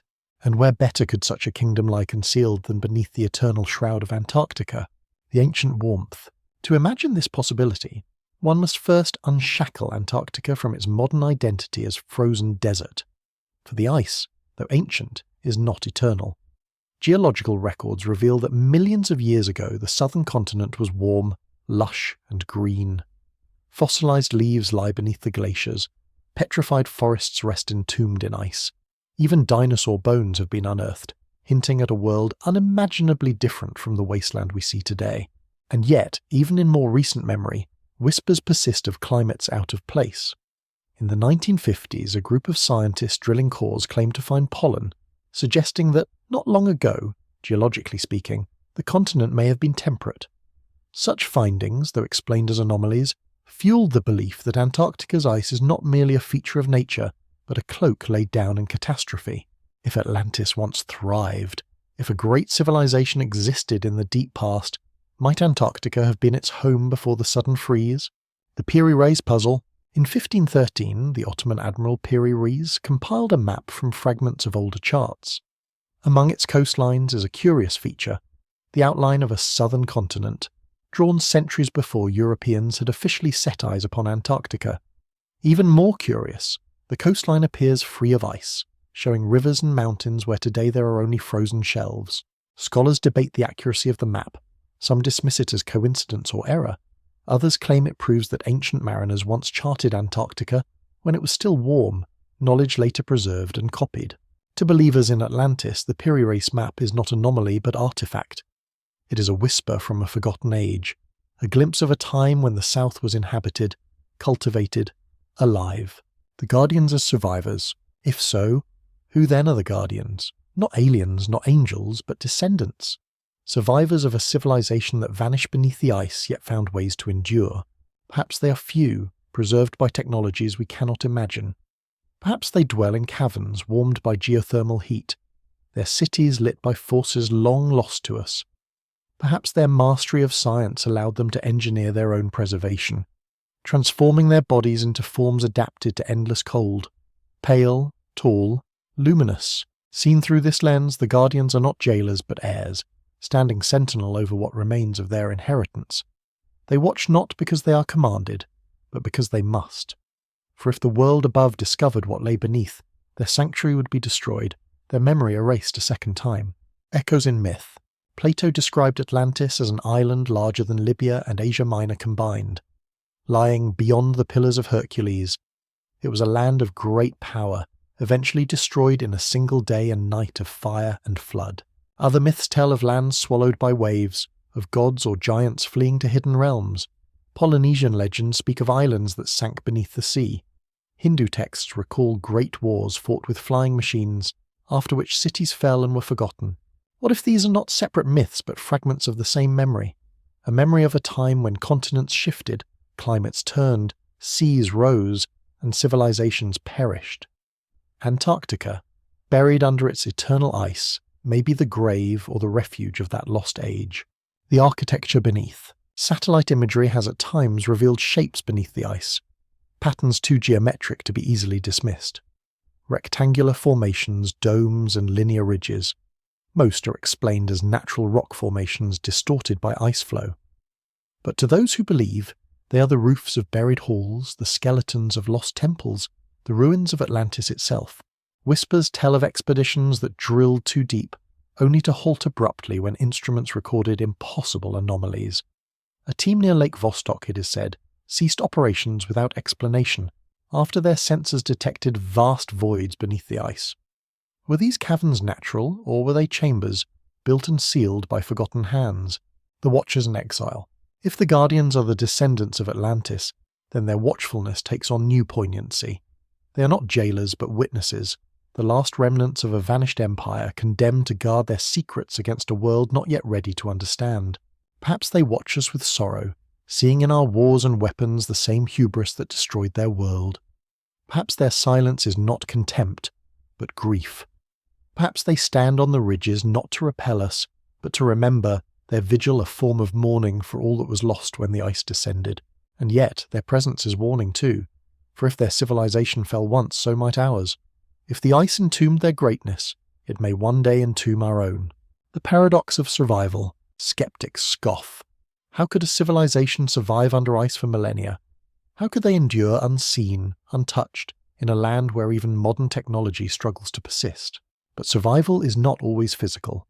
Memory survives in myth, knowledge survives in fragments, and perhaps, just perhaps, flesh survives through means we cannot fathom. Consider cryonics, the human attempt to preserve life in cold. Consider extremophils, microbes that live beneath glaciers, thriving in darkness and pressure. If simple organisms endure, why not beings who mastered sciences beyond our own? The Guardians, in this view, are proof not of alien visitation but of human potential, what we once were and what we may yet be again. The temptation of discovery. If Atlantis lies beneath the ice, then Antarctica is more than a continent. It is a library, a tomb, a treasure house of knowledge waiting to be uncovered. And perhaps this is why the land remains so fiercely protected, so strangely untouchable. The Antarctic Treaty forbids exploitation. Nations agree to leave it for peace and science. Yet beneath those noble words lurks the suspicion that the treaty is less about peace and more about silence. For if the ice were truly stripped away, what might we find? Ancient machinery, temples preserved in cold, or the Guardians themselves, awakened from long sleep, reminding us that some knowledge is forbidden until the world is ready. Closing image. Imagine standing before the barrier once more, but this time not as an intruder, but as an heir. Beneath your feet lie halls of stone, pillars carved in ages forgotten, libraries whose scrolls have turned to crystal. The Guardians above you are not strangers but kin, pale, tall, enduring, the last voices of a world that once was ours. They do not speak, but their silence is eloquent. Remember, learn, do not repeat our fate. The ice is both grave and shield, both prison and sanctuary, and in its frozen depths may lie the oldest story of all, that humanity is not as young as it believes, and that beneath the snow of the far south our forgotten brothers still keep watch. When sailors spoke of shadows on the ice, when scientists muttered of presences in the storm, not all heard the language of aliens or lost civilizations.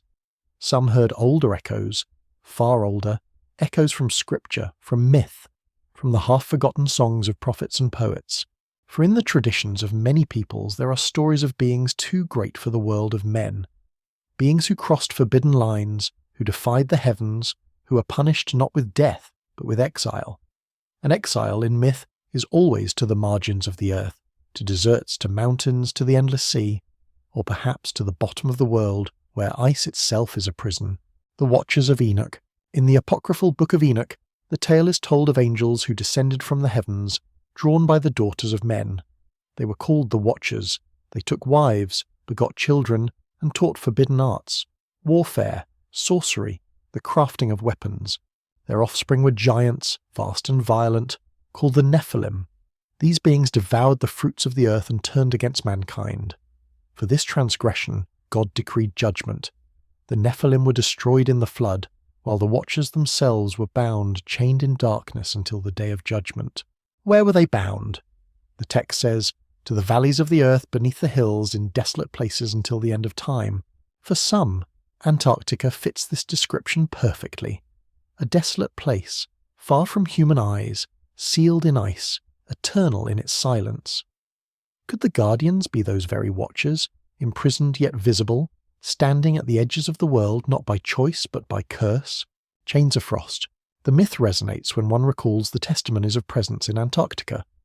The Guardians never attack. They do not strike or chase. They only stand, silent, watchful, and then vanish. Is this the behaviour of conquerors or of prisoners? Perhaps their stillness is not vigilance but restraint. Perhaps they are bound to their stations, compelled to keep vigil not as protectors but as condemned exiles. Their silence, then, is not mystery but punishment. They are not allowed to speak. They are only allowed to watch. The very ice becomes chain and shackle, binding them in place. And when men approach, they are driven back not by violence but by storms and magnetic confusion, the defences of a prison, not the actions of its captives. Giants in the margins of myth. The idea of giants exiled to the world's edges is not unique to Enoch. In the Hebrew Bible, the Anakim and the Rephaim are remnants of the Nephilim, described as towering above men. In Greek myth, the Titans were cast into Tartarus, a pit beneath the earth, after their war with the Olympians. In Norse sagas, the frost giants dwell at the margins of the cosmos, forever opposed to gods and men. In Celtic lore, the Fomorians were sea-born giants, driven to the coasts and finally beyond them. Everywhere, the pattern repeats. Great beings, immense in power and stature, cast out of the centre and imprisoned at the edges. Antarctica, the ultimate edge, fits this archetype like a glove of ice. The apocalyptic lens. If the Guardians are indeed the Watchers or Nephilim, then their presence is not benign. It is eschatological. They are signs, reminders, portents of the end. Bound for now, but destined to rise again when the appointed time comes. The Book of Revelation speaks of angels bound at the great river Euphrates, released at the end of days. Why not angels bound at the great continent of the south, released when ice melts and seals break? This vision carries a dreadful symmetry. As our world warms, as Antarctica's glaciers retreat, what else might thaw? Not only microbes from ancient ages, but watchers from older covenants, stepping once more into the daylight. The voice of the priests. Not all who visit Antarctica come with instruments and data. In recent years, figures of faith have also made their pilgrimages.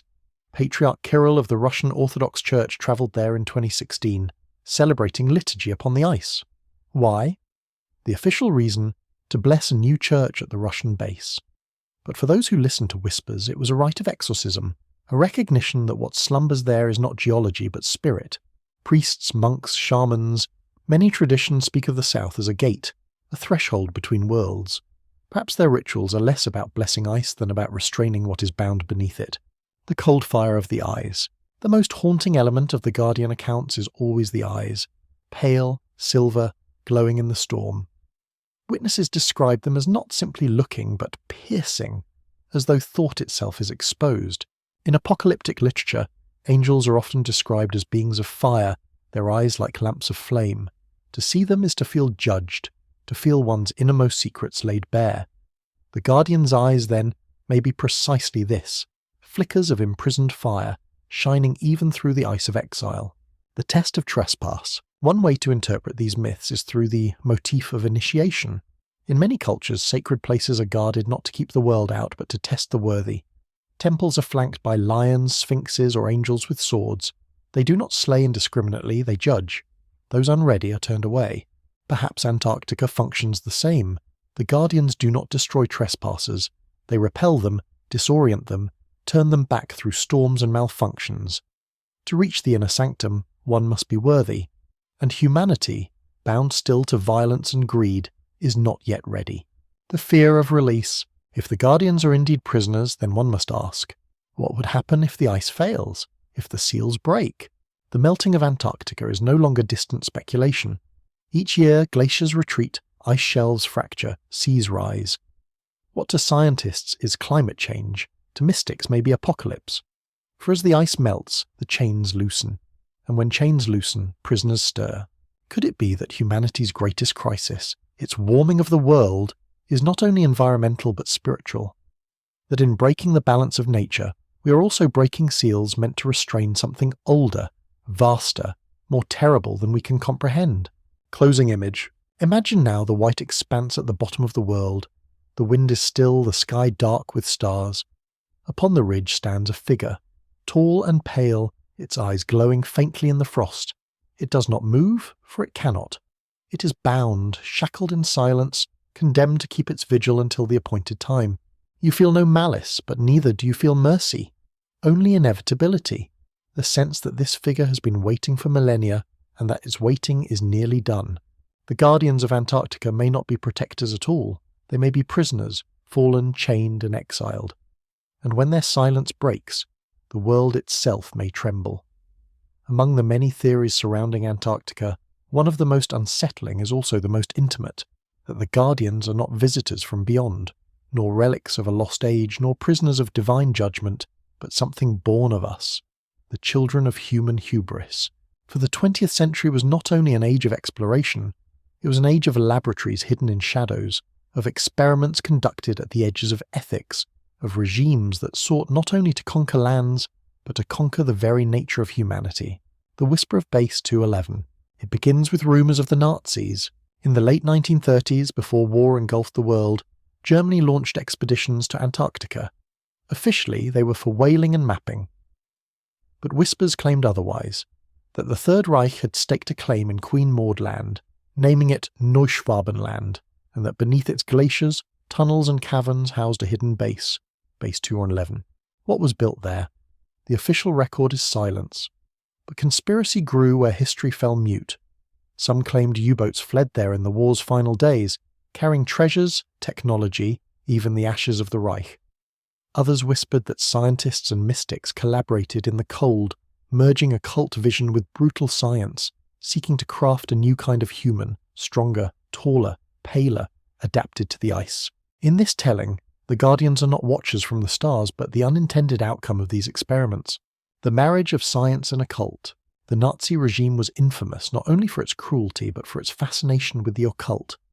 The Ahnenerbe, an institute dedicated to uncovering the ancestral secrets of the Aryan race, sent expeditions across Tibet, Scandinavia, even South America. Their obsession was with origins, bloodlines, lost knowledge. If such men reached Antarctica, might they have seen in its silence a blank canvas, a place to summon or create guardians of their own? Legends say they sought contact with beings beyond human ken, spirits, gods, extraterrestrials. Perhaps what they contacted they also tried to imitate. Perhaps the Guardians are echoes of those efforts, hybrids of man and myth, bred or engineered in frozen chambers. The tall, pale ideal. It is chilling how closely descriptions of the Guardians match the ideal forms imagined by racial ideologies of the 1930s and 1940s. Tall, pale, cold-eyed, statuesque. Were these visions coincidence, or did one inspire the other? Perhaps the Guardian's form is no accident but design, an attempt to shape flesh into archetype, to manufacture beings who resembled gods. If so, then the Watchers on the barrier are not protectors or prisoners, but prototypes. Survivors of experiments that should never have been attempted. The silent testimony of technology. After the war, rumours abounded of Nazi scientists absorbed into American and Soviet programs under the name Operation Paperclip. Rocketry, aviation, nuclear science, all advanced swiftly in the decades that followed. Yet what if not all the knowledge was technical? What if some of it was biological, genetic, psychological? The Antarctic bases, sealed and hidden, may have been laboratories not for rockets, but for bodies. Perhaps the Guardians are what remains of those laboratories' work. Beings bred or altered for endurance, released or escaped when their makers perished. Their silence would make sense then. Not divine curse nor alien detachment, but the muteness of experiments without language. Their gaze would be heavy not with cosmic judgment, but with something more terrible, the emptiness of creations who know they are not natural, who exist only because of human cruelty. The broken experiment. Every experiment risks failure. The Guardians may be precisely that, failures. Too strong, too strange, too ungovernable to be controlled. Perhaps they were abandoned when their creators fled, left to wander the ridges of ice, surviving against all logic. This possibility chills the imagination. For if true, the Guardians are not a mystery imposed upon us, but a mirror of ourselves. They are the echo of our darkest ambitions, the reminder that mankind is capable not only of self-destruction, but of making monsters in its own image. The hybrid hypothesis. Other theories go further. They suggest that the Nazis did not act alone, that they discovered something beneath the ice and sought to merge with it. Whether alien or Atlantean, whether biological or spiritual, the presence beneath Antarctica may have offered knowledge. Perhaps Base 211 was less laboratory than temple, where men attempted to graft themselves onto a greater lineage. In this telling, the Guardians are hybrids, neither fully human nor fully other. They are the offspring of an unholy union between mankind's ambition and forces it could not comprehend. Their silence, then, is the silence of beings caught between worlds, belonging to neither, unable to speak to either. Operation High Jump reconsidered. If such beings existed, then Operation High Jump in 1947 takes on new meaning. The fleet may not have been repelled by aliens or angels, but by the remnants of human experiments. Guardians bred to protect the secrets of the ice, or to defend what their creators had left behind. The stories of strange lights, fast-moving craft, and sudden retreats could all be explained not by visitors from the stars, but by technologies developed in secret, technologies lost to history, hidden with their makers, and the Guardians standing on the ridges may have been the ultimate weapon. Not machines of war, but bodies themselves, engineered to intimidate, to endure, to defy. Echoes of the Cold War. During the Cold War, whispers persisted that both America and the Soviet Union conducted secret projects in Antarctica. Officially, it was all science: ice cores, magnetic studies, climatology. But in the shadow of secrecy, rumour thrived. What if some of these projects were continuations of Nazi experiments, carried on by new masters? What if the Guardians are not only old creations, but ongoing ones? Test subjects of genetic manipulation, bred in silence, released only to patrol the frozen margins. Such ideas may sound like fantasy. Yet in the same decades, the world learned of experiments on radiation, on mind control, on biological weapons. Projects denied until proof forced them into daylight. If such things happened elsewhere, why not also at the ends of the earth? The horror of human origin. To think of the Guardians as aliens or angels is to imagine them beyond us, separate, other. To think of them as human-made is to imagine them as part of us, and that is far more terrifying. For if the Guardians are our creations, then they are not warnings from beyond, but consequences. They are the price of our arrogance, standing in silent reproach at the edge of the world. They embody the fear that mankind cannot be trusted with its own ingenuity, that in our pursuit of mastery we birth only monsters. Closing image, picture it now. Deep beneath the ice, a cavern lit by failing lamps. In it, once, stood rows of tanks, laboratories, men in black uniforms scribbling notes. They are gone, their war lost, their empire ashes. But in the darkness, one experiment survives. Pale and tall, silent and watchful, it rises from its cage and walks upward, following instinct rather than command. It climbs through tunnels, through snow, until it stands upon a ridge, looking out over the endless ice. It does not know its purpose. It does not know its name. It only knows to watch, and so it stands there still long after its makers are dust, its gaze heavy upon all who trespass. The Guardians may be human after all, our forgotten children, abandoned, exiled yet enduring. They are not angels, not aliens, but mirrors, and what they reflect is the darkness of our own ambition, frozen forever in the silence of Antarctica. There are few moments in history when enemies lay down their weapons and speak as one.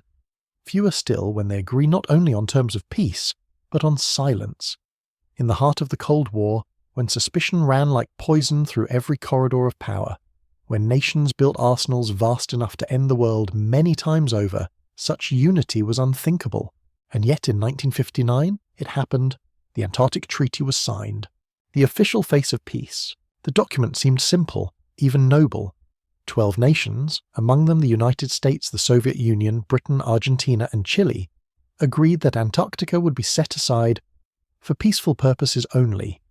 No military activity, no nuclear testing, no territorial claims.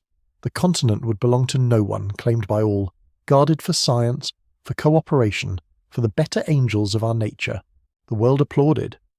At the dawn of the space age, as nations raced to plant flags on the moon, here was a gesture of humility, a decision to leave one world untouched. And yet, beneath the applause, questions whispered. Why Antarctica? Why now? Why this sudden harmony among rivals who trusted each other nowhere else? The Cold War context. Consider the moment. The year was 1959. The Cold War was deepening. The Berlin Wall was yet to rise, but already East and West glared across Europe. The arms race was accelerating. Nuclear tests shook islands and deserts. Every scrap of land, every strategic outpost seemed worth fighting over. Why then, in this fevered climate, would the same nations decide to lay aside their claims to a continent larger than Europe? Why would they agree without resistance to freeze, literally and legally, all ambition there? It was as though a switch had been thrown, as though some unseen presence had bent their will into consensus. The shadow of Operation High Jump. Some see the treaty not as a beginning, but as an aftermath. For little more than a decade earlier, Admiral Byrd's Operation High Jump had ended in mystery and abrupt retreat. Reports of strange encounters, lights in the sky, the Admiral's ominous words about hostile aircraft, all lingered. If the fleet had been repelled, If warnings had been delivered, then perhaps the treaty was less a gesture of peace than a concession, an acknowledgement that Antarctica was not empty, and that the powers of the world had been told to stay away. The treaty in this reading is not a charter of cooperation, it is a pact of silence. The strange uniformity. Look closely at the text. It forbids military activity. It forbids nuclear explosions. It forbids the disposal of radioactive waste. It allows only science. At first glance, these seem reasonable, but why such emphatic prohibition? Why specify bans that no nation had even attempted there yet? Why legislate against actions no one had proposed? Unless, of course, there was fear that such actions would provoke something best left undisturbed. The treaty's endurance. Another strangeness. The treaty endures. Treaties come and go, torn by wars, dissolved by new powers, but more than 60 years later, the Antarctic Treaty still holds. More nations have joined it. More voices have sworn the same oath. Even as Arctic ice melts and nations scramble for oil beneath the polar seas, Antarctica remains sacrosanct. No mines, no drilling, no armies. The continent is ringed not by warships, but by silence. Why has no nation broken it? Why has no empire, hungry for resources, claimed the prize? Perhaps because something stronger than armies enforces it. Science as cover. The treaty allows science, and science has flourished. Research stations dot the coastlines in the interior, flags of many nations fluttering above prefabricated huts. Scientists study climate, ice cores, cosmic rays. They publish data on ozone holes, on krill populations, on shifting glaciers, but some whisper that science is a mask, that beneath the instruments and the research, nations watch one another carefully, ensuring that no one crosses boundaries unspoken but understood. The bases are not merely laboratories, they are listening posts. Their presence ensures compliance not only with the treaty, but with something deeper, the unspoken pact that Antarctica's true secrets remain untouched. The pact of silence. In the shadows of rumour, the story grows darker. The treaty was not born of goodwill, but of ultimatum. Representatives of the great powers, it is said, were shown proof, perhaps by explorers, perhaps by the Guardians themselves, that Antarctica could not be claimed, mined, or weaponized. Whether through demonstration, catastrophe, or direct warning, they were convinced, and so, to mask this truth from the world, they clothed it in noble language. Peace, science, cooperation. A treaty of light concealing an agreement of fear. Thus, Antarctica became not merely unclaimed, but forbidden. The mystery of access. Even today, access to Antarctica is tightly controlled. Tourists may visit, but only to the fringes, escorted carefully. Scientists may work, but within limits. Independent exploration is nearly impossible. To fly over certain regions is to invite restriction. To stray too far is to meet denial. Why? In the name of safety, of course. Harsh climate, fragile ecosystems. But to some, the restrictions smell of secrecy. They are less about protecting visitors, and more about protecting what lies beyond. The Guardians, perhaps, or the ruins they watch, or the doors they guard beneath the ice. The testimony of visitors. In 2016, US Secretary of State John Kerry visited Antarctica, on the very day of the US presidential election. The world was transfixed by politics at home, yet Kerry was thousands of miles away, gazing at glaciers. Why? That same year, Patriarch Kirill of the Russian Orthodox Church travelled there, performing rites upon the ice. Astronaut Buzz Aldrin visited as well, only to be evacuated suddenly after falling ill. His alleged words, never confirmed but often repeated, were chilling. We are all in danger, it is pure evil itself. Why would such figures, powerful in politics, faith and exploration, journey to a land of snow at moments so charged? Perhaps they too were renewing the pact. A global agreement without rival. What is most remarkable is that the treaty holds not only among allies, but among rivals. America and the Soviet Union, bitter enemies, signed it side by side. Later, China joined as well, rising into global power, yet honouring the pact. Even today, as nations compete in every arena, they do not compete there. It is as though Antarctica is surrounded by an invisible circle, a sacred space enforced by forces greater than human will. And perhaps it is the weight of the forbidden. For mankind, the forbidden is always the most tempting. And yet Antarctica tempts in vain. We dream of Atlantis beneath its ice, of alien bases, of fallen angels chained in frost. We whisper of guardians standing watch upon its ridges. but we do not cross. Perhaps that is the greatest proof of all. Nations break treaties, ignore borders, exploit every resource. But Antarctica remains untouchable. Something stronger than greed restrains us. The treaty, then, is not merely paper, it is covenant, a pact of silence signed not only by men but by fear. Closing image. Picture the hall where the treaty was signed. Diplomats in suits, pens scratching, flags hanging in polite rows. Cameras flash, the world applauds. But in the eyes of those men, perhaps, there lingers something unspoken. For they are not signing only with one another. They are signing with the ice itself, with the shadows that move upon its ridges, with the guardians whose gaze presses even into halls of power. The Antarctic Treaty may be humanity's longest-lasting agreement, and perhaps it endures because it was not written for us alone. It was written for those who keep watch in the storm. And so the silence continues, 60 years and more. A silence deeper than peace, a silence more binding than law. The silence of guardianship, codified in ink, enforced in ice. For centuries, Antarctica was the realm of explorers and sailors, men hardened by storms and hunger, chasing maps into whiteness. Later, it became the domain of scientists, drilling cores, charting winds, naming glaciers. But in recent decades, something stranger has happened. The visitors are no longer only researchers, they are leaders, priests, astronauts, the powerful, and their journeys south have often come at curious, even uncanny moments, timed with political upheaval, spiritual crises, or turning points in history. They arrive quietly, sometimes secretly, and leave just as swiftly. No explanations suffice, and always the whispers ask, what are they shown there at the edge of the world? John Kerry, The Election Day Pilgrimage. It was November 2016. The United States trembled in the throes of a historic election. The eyes of the world were fixed on ballot boxes, on television screens, on the shifting maps of red and blue.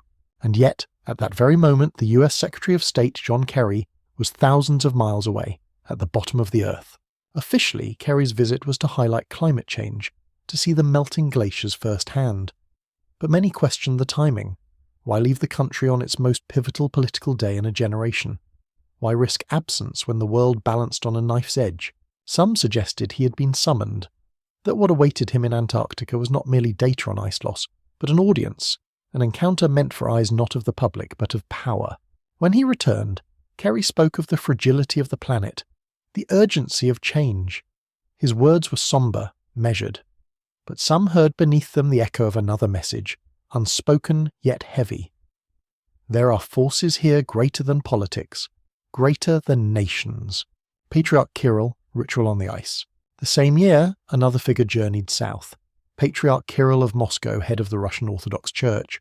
Why would the leader of Eastern Christendom travel to Antarctica, a land without parishioners, without cities, without souls to shepherd? The official reason was the consecration of a small church at Russia's Bellingshausen station. A symbolic act, they said, marking faith's presence even at the Earth's end. But the ritual was elaborate. Kirill conducted liturgy in the frozen air, prayers rising like incense against the howl of wind. Icons gleamed in the snowlight. The words invoked saints and angels, protections and blessings. Why such ceremony in such a place? Some whispered that Kirill's journey was less consecration than exorcism, that he came not to bless men, but to restrain something beneath the ice, to bind with prayer what science could not contain. When he departed, he spoke little, only that Antarctica was a reminder of God's grandeur, but in his eyes some saw not wonder but burden. Buzz Aldrin, the astronaut's collapse. Then there was Buzz Aldrin, the second man to walk upon the moon. In 2016, he too travelled south, joining a tourist group bound for the pole. He was nearly 90 years old, frail but determined, yet soon after arrival he fell ill. Reports say he was evacuated in emergency, flown from the pole to New Zealand. On the way, he was said to murmur strange words. One message, attributed to him though never confirmed, spread like wildfire. "We're all in danger. It is pure evil itself." What had he seen? Was it simply the strain of altitude and age? Or had the astronaut glimpsed something that shook him more than the void of space ever had? Aldrin never clarified. He returned to the United States, recovering quietly. Yet the rumours persisted. The man who had looked back at Earth from the moon had also looked upon something in Antarctica, that nearly broke him. Other pilgrims in silence. These are only the most visible. Others have come quietly. Heads of state, corporate magnates, scientists of renown. Their visits rarely make headlines, yet records of flights and photographs of arrivals reveal a steady stream of powerful figures drawn to the pole. Some come in midwinter, when the continent is locked in endless night. Some come for only a day, barely long enough to see a glacier, yet long enough perhaps to see what lies beneath. The pattern is unmistakable. Antarctica draws the powerful not as tourist spectacle, but as pilgrimage. The theatre of secrecy. What do they see? The official line is always the same: climate research, scientific partnership, international cooperation. Noble, reasonable, and entirely unsatisfying. For why must such figures travel personally to witness what satellites already reveal? Why must priests chant? Why must astronauts collapse? Why must diplomats vanish from history's stage to stand upon ice? The whispers answer, because some truths cannot be transmitted. They must be seen with the eyes, felt with the soul, carried as burden by those who hold power. Antarctica, then, is not merely a continent. It is a theatre of revelation, where the powerful are shown what cannot be spoken. And once shown, they return altered, measured in gaze, careful in word, bearing silence heavier than speech. The summoning theory. One interpretation is that these pilgrimages are not chosen but summoned, that the guardians or the powers behind the ice call certain individuals at certain times. When the world tilts toward crisis, when decisions of great weight loom, the summons comes. A politician, a priest, an astronaut. Each is drawn to the white land to stand before what waits there, to be reminded that human ambition is not unbounded, that thresholds exist and that beyond them stand watchers. Perhaps John Kerry was called because he bore the fate of treaties in his hands. Perhaps Kirill was called because the church still holds authority over souls. Perhaps Aldrin was called because he had crossed another threshold once, the void of space, and thus could understand the void of ice. Each was shown something different, yet the same. Each returned changed, the unbroken covenant. What binds these visits together is silence. None have spoken plainly of what they saw. None have revealed secrets or published revelations, and yet the treaty remains unbroken. The pact holds, and Antarctica endures as forbidden land. Their silence is itself testimony. For if there were nothing to hide, why the secrecy? Why the solemnity? Why the sense of pilgrimage? As though each figure were entering a temple rather than a desert. The guardians do not need to speak. The silence of those who return speaks for them. The weight of pilgrimage. Pilgrimage has always been part of the human spirit. To journey to sacred ground, to stand at the threshold of mystery, to return with new gravity in the eyes. In ancient times, men walked to Delphi, to Mecca, to Jerusalem. Now, perhaps, they fly to Antarctica. The guardians are priests of ice, unyielding, unmoving. Their temple is the barrier. Their liturgy is silence. Their sacrament is the weight of presence that crushes even the powerful. Those who go south do not return with stories. They return with silence. And silence is more eloquent than words. Closing image. Imagine a plane descending upon the white expanse. A figure steps out, aged, powerful, burdened with office. The wind claws at his coat. The snow blinds his eyes. Yet ahead, upon the ridge, he sees a shape, tall, pale, immovable. He stands there, breath clouding, heart pounding.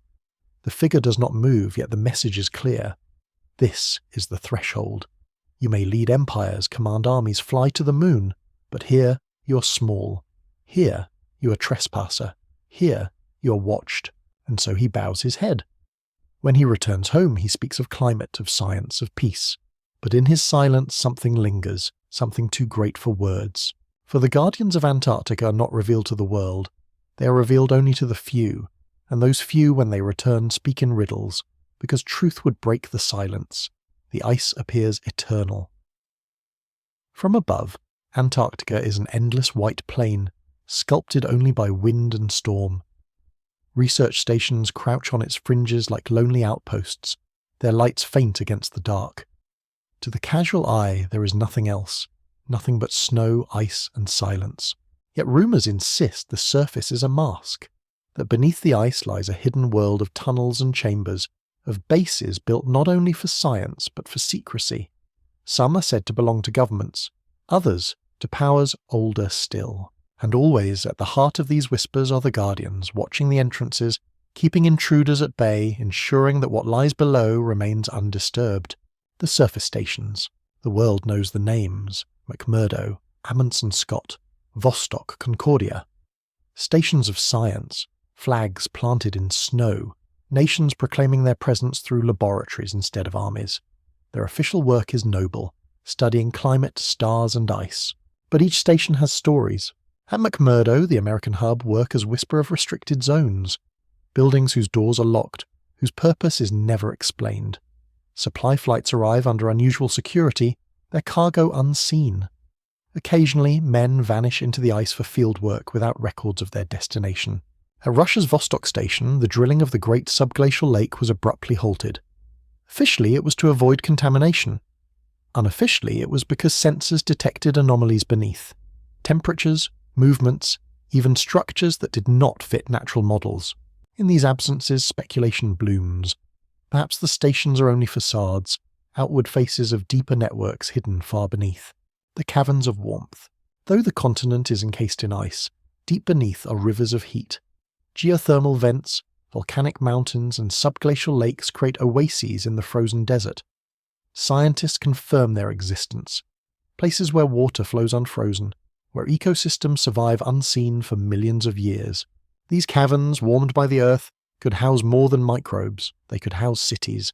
Legends say that the Nazis discovered such caverns during their 1930s expeditions, building bases shielded from the world above. Tunnels carved by lava flows became laboratories. Warm chambers became sanctuaries. The ice itself became the perfect defense, cloaking them from satellites, storms guarding their secrecy. If such caverns exist, who now controls them?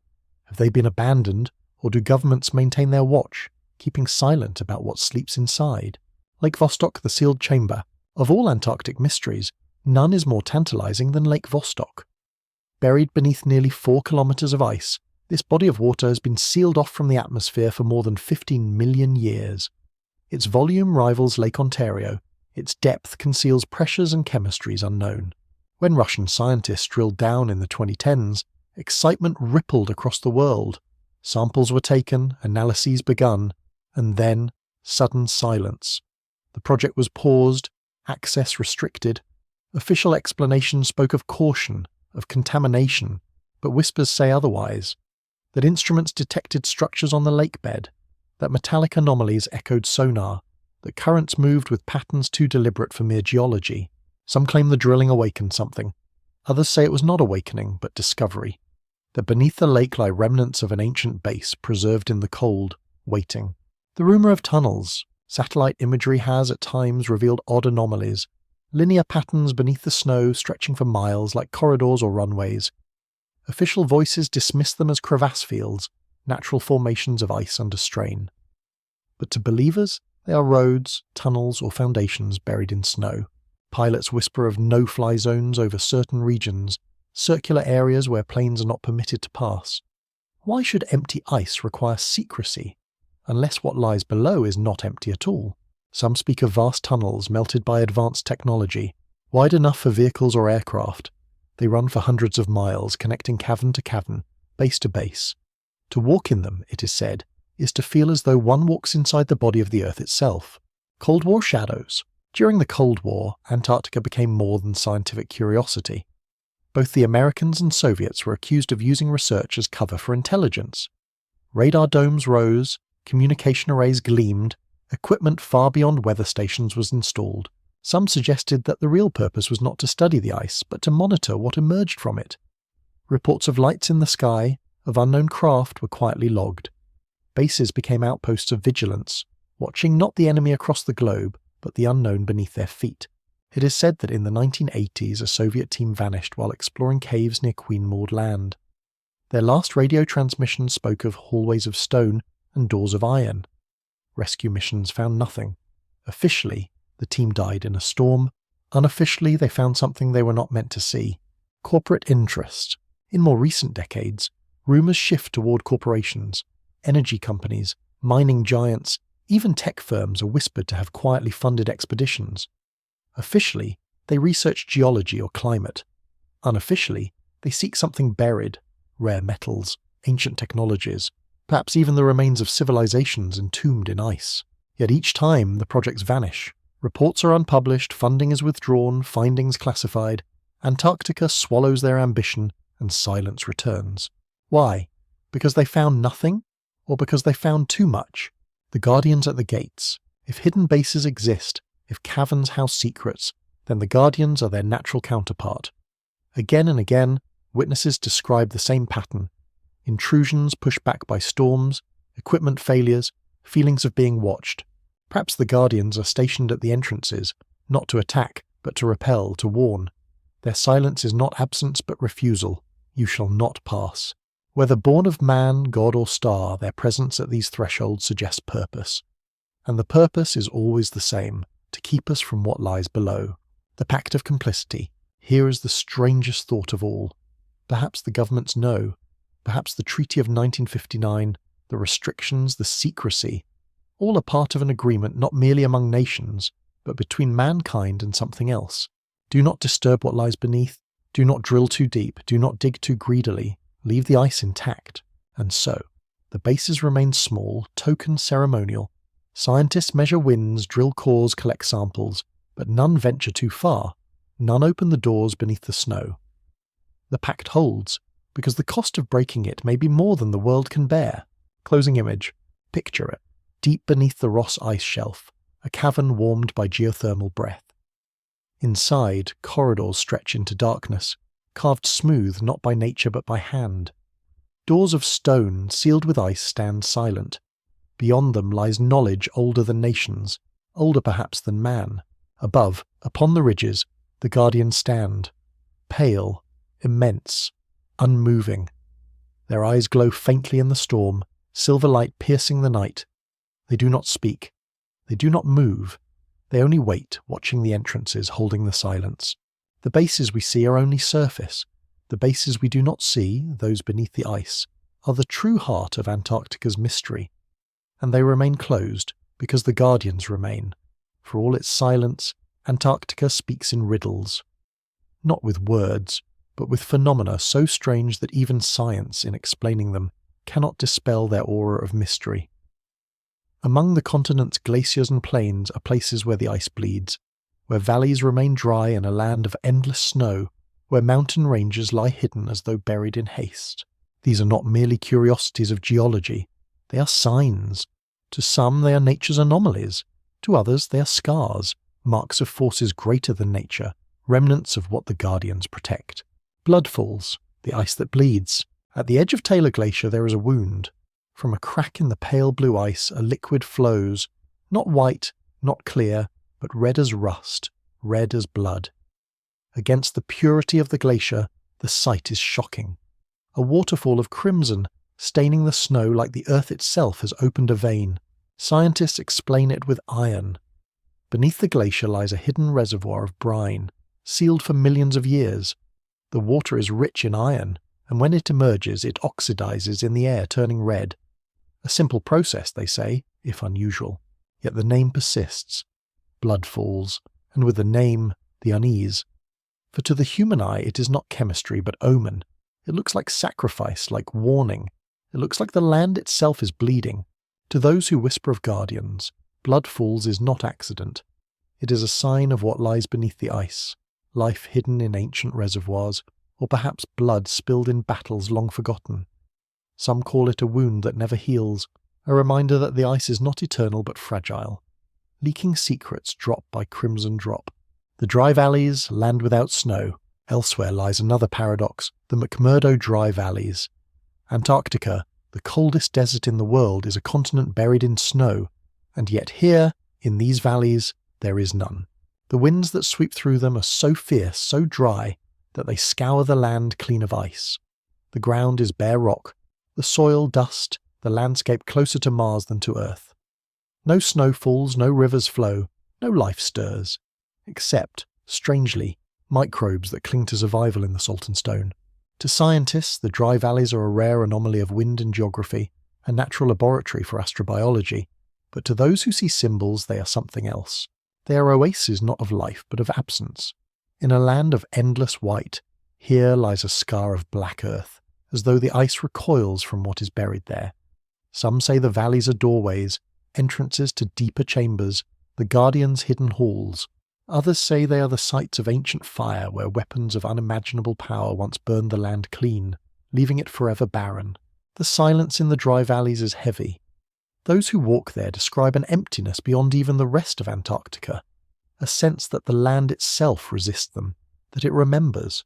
Lake Vostok, the sealed world. Far beneath the ice of East Antarctica lies Lake Vostok, a body of water untouched for perhaps 20 million years. Trapped under 4 kilometers of ice, it is an entire ecosystem sealed away, hidden from light, air, and time. When Russian scientists drilled toward it, the world held its breath. Samples retrieved hinted at strange microbial life, organisms adapted to darkness, pressure, and chemical extremes. Life, thriving where none should exist. But the drilling was abruptly halted. Official reasons were contamination risk, funding, politics. Unofficially, whispers spoke of anomalies, structures on sonar, patterns in currents, perhaps even signals that should not have been there. Lake Vostok became more than a lake. It became a legend of what lies beneath. Cities preserved in ice, ancient machines, or perhaps sleeping giants waiting for the thaw. If the Guardians watch the surface, perhaps Lake Vostok is what they guard beneath. The Gamburtsev Mountains, a hidden range. In 1958, seismic surveys revealed a shock. Beneath the ice, buried from human eyes, lies a mountain range the size of the Alps. Sharp peaks, high ridges, deep valleys, all hidden under kilometers of ice. Geologists puzzle over how such mountains formed and how they remain preserved. Their sharpness suggests youth, yet they are ancient. Their survival beneath the ice defies the erosive weight above. For believers in mystery, the Gamburtsev Range is no accident. It is a fortress, entombed in haste, sealed away like a secret. Some say it hides the last redoubts of Atlantis. Others, that it's the backbone of the Guardians' realm, the high places from which they once ruled before the ice descended. To imagine those peaks, unseen by any eye for millennia, is to feel the weight of concealment. What else lies buried in their valleys, untouched, waiting? Magnetic anomalies, the compass that lies. Antarctica is riddled with magnetic anomalies, regions where compasses spin, instruments falter, and readings defy prediction. Pilots report erratic behavior. Explorers stumble as bearings vanish into confusion. Scientists chart these as quirks of geology, iron-rich rocks, shifts in the magnetic field. Yet the anomalies often coincide with other mysteries. Near mountains, near lakes, near regions whispered to conceal bases. Some say the anomalies are natural cloaks, veils that conceal entrances. Others say they are signs of ancient machines still running beneath the ice, pulsing with energy we cannot understand. Whatever their cause, the effect is the same. They repel. Those who enter are disoriented, turned back, pushed away. It is as though the earth itself conspires to protect what lies within. The language of omen, taken alone, each of these anomalies can be explained. Iron oxidizes, winds scour, mountains rise, magnetism shifts, science writes them down, fits them into models, measures them with precision. But taken together, they form a pattern too eerie to dismiss. A continent that bleeds, that hides mountains, that holds lakes sealed from time, that marks scars of fire, that confounds compasses. It is as though Antarctica itself is alive, speaking in omens, not in sentences but in signs, and the Guardians, silent on the ridges, are its interpreters, standing between us and the meanings we are not ready to bear. Nature as guardian. Perhaps the Guardians are not separate beings at all, but the land itself. Perhaps the ice, the falls, the valleys, the anomalies. These are its eyes and hands, its voice and warning. Blood Falls is the wound. The dry valleys are the scar. Lake Vostok is the sealed heart.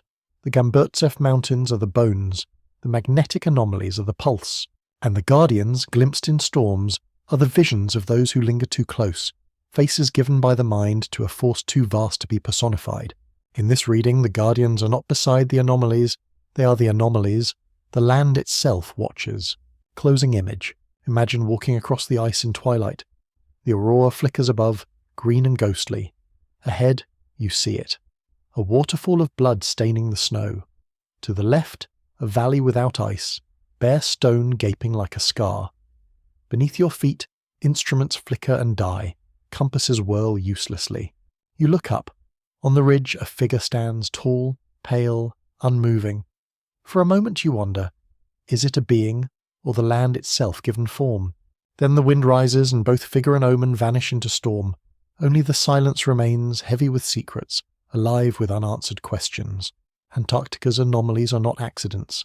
They are messages, and the guardians, whatever they are, ensure that the message is never fully read. The eye deceives, but the ear lingers. In a land where horizons blur into whiteness, where storms erase every track, sound becomes the only anchor, and yet in Antarctica, sound itself betrays. The continent that seems silent is in truth alive with voices, low, deep, spectral voices that creep into the bones, unsettling as dreams half remembered. For those who dwell there, silence is never pure. Always there are whispers, groans, hums. Sometimes they can be explained by wind, by shifting ice, by the thunder of glaciers, but not always, not entirely. And in those unexplained murmurs, many have heard more than geology. They have heard warnings. They have heard guardians. The groaning ice, glaciers are not still. They move, they crack, they sigh. At night, when the winds pause and the aurora drapes itself across the sky, the ice begins to groan. Deep booms echo like cannons beneath the earth. Cracks reverberate like drums. Explorers have long recorded these sounds. Early sailors, anchored near ice shelves, swore they heard voices rising from beneath the water, voices like choirs, wailing and chanting. Modern instruments confirm the vibrations, low-frequency sounds that travel for miles through the ice. But instruments do not capture how it feels. To hear a glacier groan in the blackness is to feel that the continent itself is alive, restless in its sleep. Infrasound, the unheard heard. In the 1960s, scientists began recording infrasound, frequencies too low for the human ear, yet still felt in the body. Antarctica proved a symphony of it. Wind across mountains, shifting ice sheets, even the distant rumble of volcanoes, all combined into a chorus of vibrations. Exposure to infrasound can unsettle the mind. It induces unease, dread, the feeling of being watched. Some experience hallucinations, shadows glimpsed, figures seen, whispers half heard. Thus, the presence of guardians may not be seen but felt, carried in the very hum of the land. When men describe eyes upon them though none are there, perhaps it is the ice singing through their bones, tuning them to fear. But to those who believe, this is no accident. The infrasound is intentional, a mechanism of defense. The guardians do not need weapons. They need only the voice of the continent, a voice pitched below hearing, to unnerve intruders and send them fleeing. The howl of the wind. Wind in Antarctica is unlike anywhere else. It does not simply blow, it screams. Katabatic winds pour down from the high plateau, cold and heavy, racing at hurricane speeds across the ice. They roar through valleys, shriek past ridges, and twist around crevasses like the voices of the damned. To camp in such winds is to endure a constant assault of sound, moans, whistles, cries. Men have compared it to choirs, to demons, to voices just beyond recognition. More than one explorer has admitted in private diaries to hearing words in the wind. Not random syllables, but language, fragments of command, whispers of warning, phrases too fleeting to write down. Skeptics call it pareidolia, the mind imposing order on chaos. But in the solitude of the ice, when the wind hisses your name through the tent walls, skepticism feels thin. The singing ice shelves. In recent years, researchers have discovered that Antarctica's vast ice shelves produce sounds like musical instruments. Vibrations ripple through their frozen surfaces, creating tones that hum constantly, inaudible to the ear but detectable by sensors. One such discovery was made on the Ross Ice Shelf. Scientists found it sings in a register too low for us to hear, a song generated by winds and shifting snow dunes. To some, this is only physics. To others, it is hymn. The ice itself chanting the continent's endless prayer, the guardian's silent liturgy vibrating through the bones of the earth. The voices in the dark. There are also stories that do not fit science. In 1983, during the record-setting winter at Vostok Station, a team of Soviet scientists endured temperatures colder than Mars. Cut off from the world, they survived in darkness for months. Later, one researcher confessed that he and his comrades sometimes heard voices inside the station, whispers that came from the corridors, though no one was there. They dismissed it as stress, as isolation. But the whispers grew clearer, more insistent, until they resembled instructions. Not in Russian, not in any known tongue, but a cadence that carried command. "We knew they did not come from us," the scientist said decades later, his hands trembling. "It was the ice. The ice was speaking." The phantom choirs. Pilots flying over the continent tell of another strangeness. Phantom choirs. In the crackle of radio static, voices emerge, multiple, overlapping, singing in tones that are not interference but harmony. Some recorded these signals only to find nothing but noise on playback. Others swore they heard the melodies with perfect clarity while in the air. Always the effect was the same. Awe, dread, a sense of trespass. It was as though the continent itself was broadcasting, not on frequencies of machines, but on the frequencies of fear. The sound of judgment. What unnerves most is how often these sounds feel directed. Not random, but personal. Explorers describe the groans of ice shifting as though in answer to their steps. Winds that fall silent when they speak, then resume as if replying. Vibrations that pulse through the ground in rhythm with their heartbeat. It is not simply sound, but dialogue. A language not of words, but of resonance. The guardians, then, may not be mute. They may speak constantly, in the music of the continent, in tones too deep for the ear, but impossible for the body to ignore. Echoes of myth. Ancient cultures spoke often of sacred sound. The Hindus described Aum, the cosmic vibration that underlies reality. The Greeks told of the music of the spheres, harmonies produced by celestial bodies. Shamans worldwide used drums and chants to tune themselves to unseen worlds. Perhaps Antarctica's voices are another form of this ancient truth, that sound is not merely vibration, but bridge. The guardians may not guard with weapons, but with sound, a resonance that unsettles, that turns men back, that reminds them they are trespassing upon sacred ground. Closing image. Imagine it now. You stand alone upon the ice, the sky alive with auroras. All is silent. Then, faintly at first, you hear it. A hum beneath your feet, rising through your boots, vibrating in your chest. It deepens, becomes a chant, a choir of tones no tongue could form. The air trembles, the ice groans, the wind hisses words you cannot quite understand. And then you know, you're being spoken to, not in sentences, but in sound, not in meaning, but in presence. The guardians of Antarctica do not need language. They have the voice of the continent itself, and through its groans, hums, and whispers, they remind all who enter, you are seen, you are weighed, you are warned. The land of Antarctica is forbidding, but the sea that surrounds it is more so. Its waters are black, frigid, and restless, hiding beneath their surface a darkness older than human memory. To sail in these waters is to feel the presence of something vast, something unseen.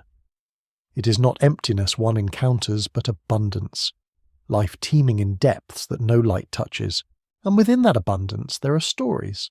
Stories of beings that rise from the black to brush against the hulls of ships, of pale giants gliding beneath the ice, of eyes the size of lanterns staring upward from the abyss. Among these tales, one name has endured, whispered like a prayer or a curse: the Ningen. The legend of the Ningen. In the early 2000s, reports surfaced from Japanese fishing vessels operating in the Southern Ocean. Sailors spoke of encounters with immense pale creatures. They described forms that were almost human. Torso, arms, even fingers, yet monstrously large, stretching up to 90 feet. Their skin was white as snow, smooth and featureless. Some had tails like whales, others legs that ended in fins. The sailors gave them a name, Ningen, Japanese for human. Not because they were human, but because they resembled us in eerie, distorted ways. The stories spread. Some claimed photographs existed, blurry shapes in icy seas. Others swore that government agencies seized such evidence, sealing it away. The Ningen became a modern myth, but one rooted in older whispers of sea creatures, mer beings, and leviathans that had long haunted southern waters. Whales or watchers. Skeptics dismissed the Ningen as misidentified whales or giant rays. In the play of moonlight and ice, shapes blur, the sea distorts. A humpback rising might resemble a torso, a fin might seem like an arm, and yet the witnesses insist. Whales do not look back. Whales do not linger at the surface watching with eyes that seem to know. Whales do not stretch out pale, human-like arms in gestures both alien and familiar. The Ningen, they say, is not animal, but guardian. Another sentinel of Antarctica, dwelling not on the ridges of ice but in the cold cathedral of the deep. The ocean is gate. If the land of Antarctica hides caverns and mountains, then the sea hides more. Beneath the shelves of ice lie tunnels vast enough to swallow ships, lakes sealed in darkness, pressures that no submarine has ever endured. The Ningen may not be intruders from elsewhere, but natives of these hidden waters.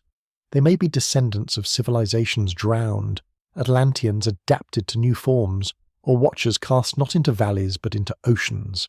The ocean becomes their prison, their refuge, and their kingdom. And when ships intrude, they rise, not to attack, but to observe, reminding us that the waters are not ours. The eyes in the depths. Sailors have long feared the eyes of the sea. In the Southern Ocean, they tell of lights glowing beneath the waves, too steady for bioluminescent plankton, too deliberate for chance. Sometimes the lights circle ships, pacing them for hours before vanishing. Sometimes they rise close, revealing vast pupils that reflect starlight like mirrors. Such encounters are never forgotten. Men describe feeling small, preyed upon, judged. The gaze from beneath the waves is older than language, a reminder of our fragility upon the surface of an alien world. The Ningen fits this pattern perfectly. Its defining trait is not its arms, nor its immense size, but its gaze, cold, human-like, unblinking, as though measuring whether we belong in its domain. The guardians below. If the guardians of the ice ridges watch the land, then the Ningen are their counterparts in the sea. They are the marine wardens of Antarctica, patrolling the black beneath the shelves, keeping secrets submerged. Some sailors believe they protect entrances, tunnels that lead from ocean to cavern, from sea to the hidden underworld beneath the continent.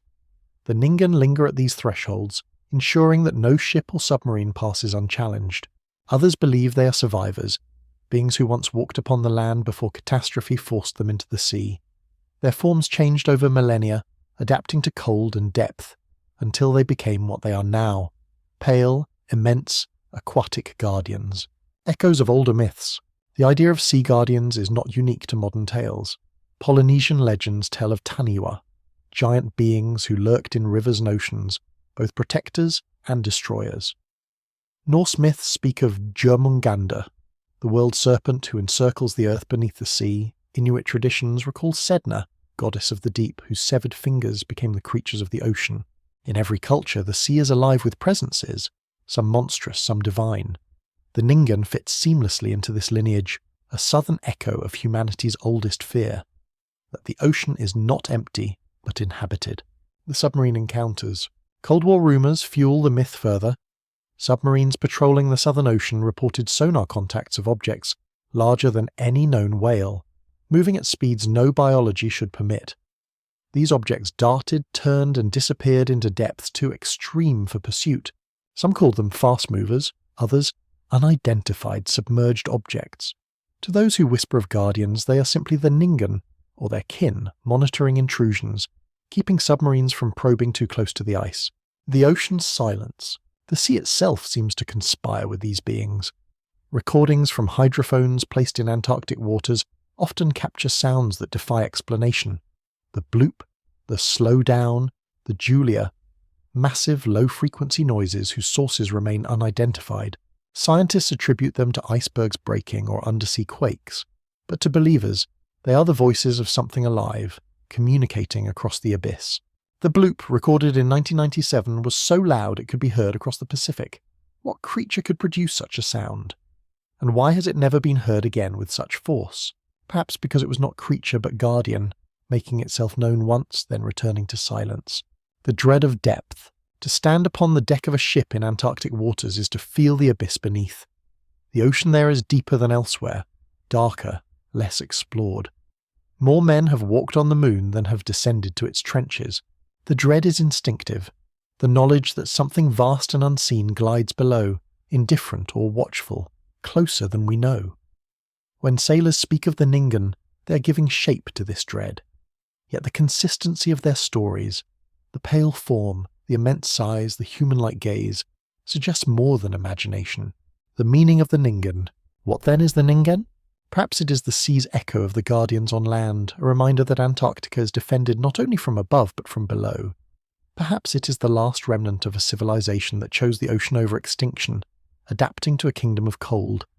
Perhaps it's a prisoner, cast into the abyss as punishment, condemned to watch the surface but never return. Whatever the truth, the Ningen embodies the same message. Antarctica is not ours. Its waters, like its ice, are thresholds, and thresholds are always guarded. Closing image. Picture it now. A trawler drifting on a still night, its nets heavy with catch. The sea is black, the stars sharp above. Suddenly the water stirs, a shape rises, pale, immense, smooth as marble. At first it seems a whale, but then arms break the surface, long and human-like. Fingers spread, dripping with salt. A face, blank and pale, turns upward. Eyes gleam, vast and unblinking. The sailors freeze. The creature lingers, watching. Then, with a sound like a sigh, it sinks, vanishing into the depths. Only ripples remain. The men whisper, Ningen, and they know they have been reminded. Reminded that beneath the ice, beneath the waters of the south, guardians still swim, silent and eternal. The guardians of Antarctica stand at the edge of our imagination. Pale shapes in the storm, shadows on the ice, eyes glowing from beneath the sea. They do not speak, they do not strike, they only watch. And in their silence we are left to wonder, what does it mean to be watched? What is their purpose, their role, their truth? Across centuries of whispers, three answers emerge. The guardians are trials, the guardians are warnings, the guardians are tests. Guardians as trial. The first interpretation is oldest, that the guardians are barriers placed in our path, trials meant to measure our courage. In myth, every threshold has its trial. Heroes must face lions before temples, solve riddles before sphinxes, pass through fire before entering paradise. To cross from one realm into another is never free. One must prove worthiness. Antarctica, in this view, is the ultimate threshold, the edge of the world, the border between the known and the forbidden. The guardians stand there as trial masters. They do not kill, but they do not yield. They present obstacles, storms, malfunctions, dread. Those who survive prove themselves strong, but even strength is not enough. The deeper trial is humility, accepting that some doors will not open. Perhaps humanity has failed this trial, mistaking it for conquest. Again and again we send ships, planes, stations, armies. Again and again we are turned back. The guardians do not slay us, but they show us our smallness. And the true test may be whether we can recognize the lesson, that not all thresholds are meant to be crossed. Guardians as warning. A second interpretation is darker. The guardians are not testing us, they are warning us. They stand not as obstacles but as signs, silent figures reminding us that beyond the wall lies danger. Their stillness is caution, their gaze is signal, do not proceed. In this light, Antarctica is not a treasure vault but a prison. What lies beneath the ice is not knowledge, not paradise, but peril, catastrophe. Beings bound in exile, weapons buried in haste, truths too heavy for human minds. The guardians stand not to keep us out, but to keep something in. The myths of Enoch speak of angels chained until judgment. The legends of Atlantis speak of civilizations destroyed for their arrogance. Perhaps Antarctica holds both, the ruins of the arrogant and the prisons of the fallen. To breach the ice would be to unleash them again. If so, the guardians are not foes but protectors. Protectors not of their secrets but of us. They keep us alive by denying us. Their silence is mercy, though we mistake it for hostility. Guardians as test. The third interpretation is subtler. The guardians may be neither trial masters nor jailers, but examiners. They watch to see what kind of species we are, how we behave at the edges of mystery. Every encounter described in the journals and whispers shares one trait: restraint. The guardians do not attack. They repel, they intimidate, they unsettle. They wait to see our response. Do we charge forward blindly, demanding entrance? Do we retreat in fear, muttering of monsters? Or do we pause, reflect, and recognize the limit? Perhaps they measure us, not in strength but in wisdom. Each expedition, each intrusion is a test of character. Our reactions are the answers, and so far the answers are mixed. Curiosity tinged with arrogance, bravery shadowed by greed. The guardians may wait until the balance shifts, until humanity shows maturity or destroys itself. Only then will the silence break. Mirrors of ourselves. But there is another possibility, that the guardians are not separate at all, that they are mirrors. When men stand upon the ice and feel watched, perhaps it is their own conscience staring back. When sailors glimpse towering figures in the storm, perhaps they see their own hubris enlarged. When scientists hear voices in the wind, perhaps it is their own doubt given sound. The guardians, then, are projections, our deepest fears and hopes shaped by the void into form. They reflect back what we bring to Antarctica. Those who come with ambition see jailers. Those who come with awe see angels. Those who come with dread see monsters. In their silence we confront ourselves. The parable of thresholds. Whatever their nature, the guardians teach a single truth. Thresholds matter. In myth, the threshold is sacred. It is the doorway between worlds, the liminal space where transformation occurs. One cannot cross without cost. The guardians of Antarctica embody this principle in ice and storm. They remind us that the Earth itself has thresholds, that not all land is ours, not all knowledge is ours, not all doors are ours to open. In an age when mankind stretches everywhere, claiming seas, skies, even space, Antarctica stands as rebuke. Here is a place that resists. Here is a place where our treaties bind us not to conquer but to refrain. Here is a place still guarded. Warnings for the future. What then do the guardians mean for our future? If they are trials, then perhaps one day we will pass. But the trial is not of force, it is of humility. Only when we approach with reverence, not conquest, will the path open. If they are warnings, then our survival depends on obedience. The ice is a seal. To break it recklessly may be to unleash ruin. The guardians remind us that restraint is wisdom. If they are tests, then the results are not yet in. Humanity teeters between arrogance and awe. The guardians wait to see which we choose. And if they are mirrors, then everything depends on us. For what we see in them is what we are. Pale, silent, ambiguous, our own future reflected back from the ice. The theology of silence. There is a strange grace in their silence, for silence is not absence. Silence is invitation. It asks us to interpret, to reflect, to confront. In their silence, the guardians embody mystery itself. They do not give us answers. They force us to live with questions, and in that they teach us humility, perhaps the greatest lesson a species can learn. Perhaps Antarctica is not forbidden at all. Perhaps it is pedagogy, a continent-wide parable reminding us that to live well is to accept limits, to embrace the unknown without conquering it. Closing image. Picture yourself standing on the barrier, the sea black at your back, the ice towering before you. The storm quiets. The aurora flickers green and ghostly. And on the ridge above, a figure stands, tall, pale, unmoving. You feel its gaze, heavy as judgment. But it does not advance, it does not attack, it only waits. In that waiting lies the meaning. You realize the guardian is not forbidding you. It is asking you, asking who you are and why you have come, asking whether you seek conquest or communion, exploitation or reverence. The answer is not in the ice, the answer is in you.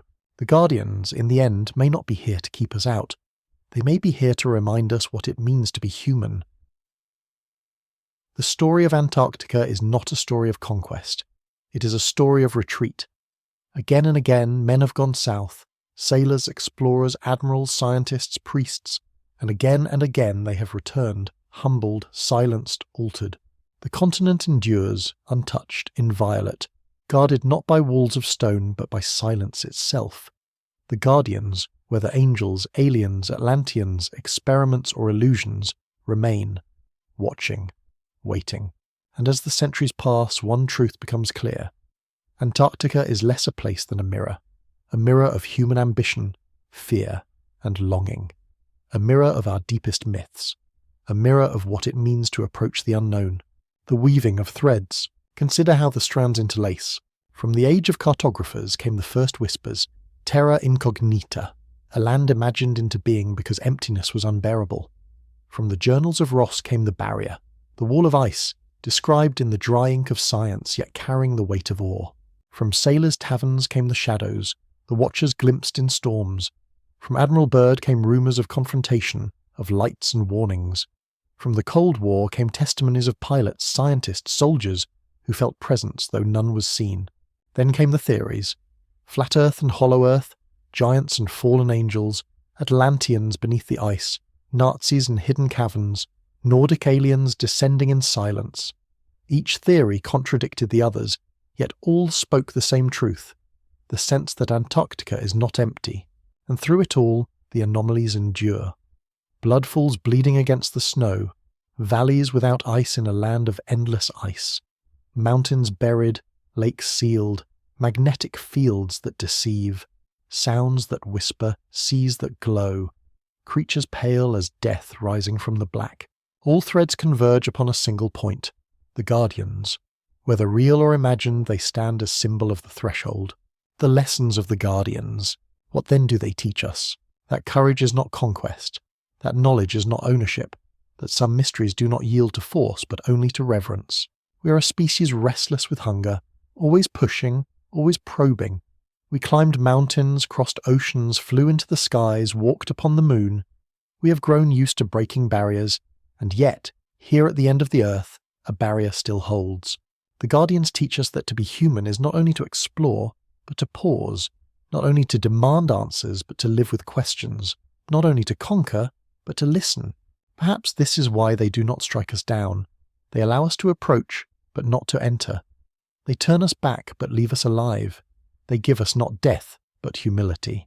The lullaby of the ice. And so Antarctica becomes a kind of lullaby. Not a song of comfort, but of stillness. A music that whispers, rest. Not everything is yours. Not everything is meant to be opened. The ice sings in groans and hums, in infrasound that rattles the bones. The wind chants in syllables half-formed, carrying fragments of forgotten language. The sea sighs with voices of creatures unseen. Together these sounds form a chorus, a lullaby of the ice.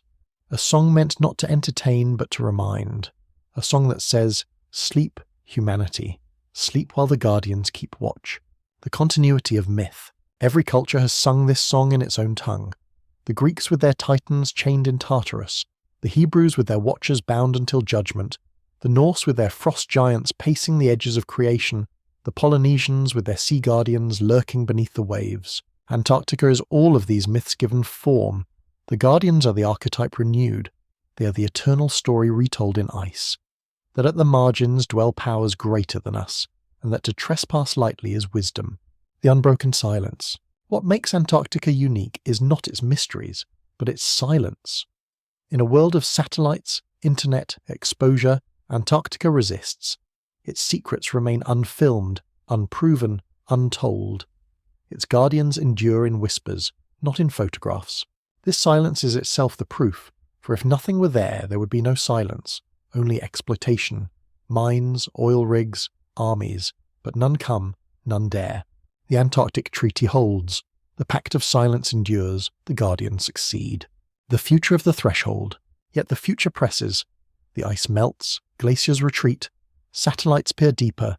Nations grow restless. One day, perhaps, the silence will break. Not by will, but by climate. The seals of ice may fail. The caverns open. The prisoners stir. If that day comes, what will the Guardians do? Will they rise in wrath or in sorrow? Will they defend the threshold or step aside and let us face what lies beneath? Perhaps their role is not eternal. Perhaps they wait only until humanity's ready, or doomed. Until then, they keep their vigil, their silence, their heavy gaze. A final image. Imagine the continent once more in the deep of night. The sky is black, pierced by aurora green and violet. The sea laps quietly against the barrier, and upon the ridge stands a figure, tall, pale, unmoving. It does not need to move. It does not need to speak. Its very presence is enough. You feel its gaze and you know you are seen, you are judged, you are warned. Then the aurora flickers brighter and the figure dissolves into light. The ridge is empty. The silence returns. But you know deep in your bones that the Guardian is still there, watching, waiting, keeping the threshold. The whisper to sleep. And now, as this story closes, let its cadence fall like snow. Let the silence of Antarctica wash over you. Let the Guardian stand at the edge of your dream, pale and still, reminding you that not all mysteries must be solved, not all doors opened. Sleep, then. Sleep with the lullaby of the ice in your ears. Sleep with the Guardians in your mind. Sleep with the knowledge that the world still holds thresholds, and that some secrets remain intact. The continent waits, the Guardians endure, and the silence, deep and eternal, is their song.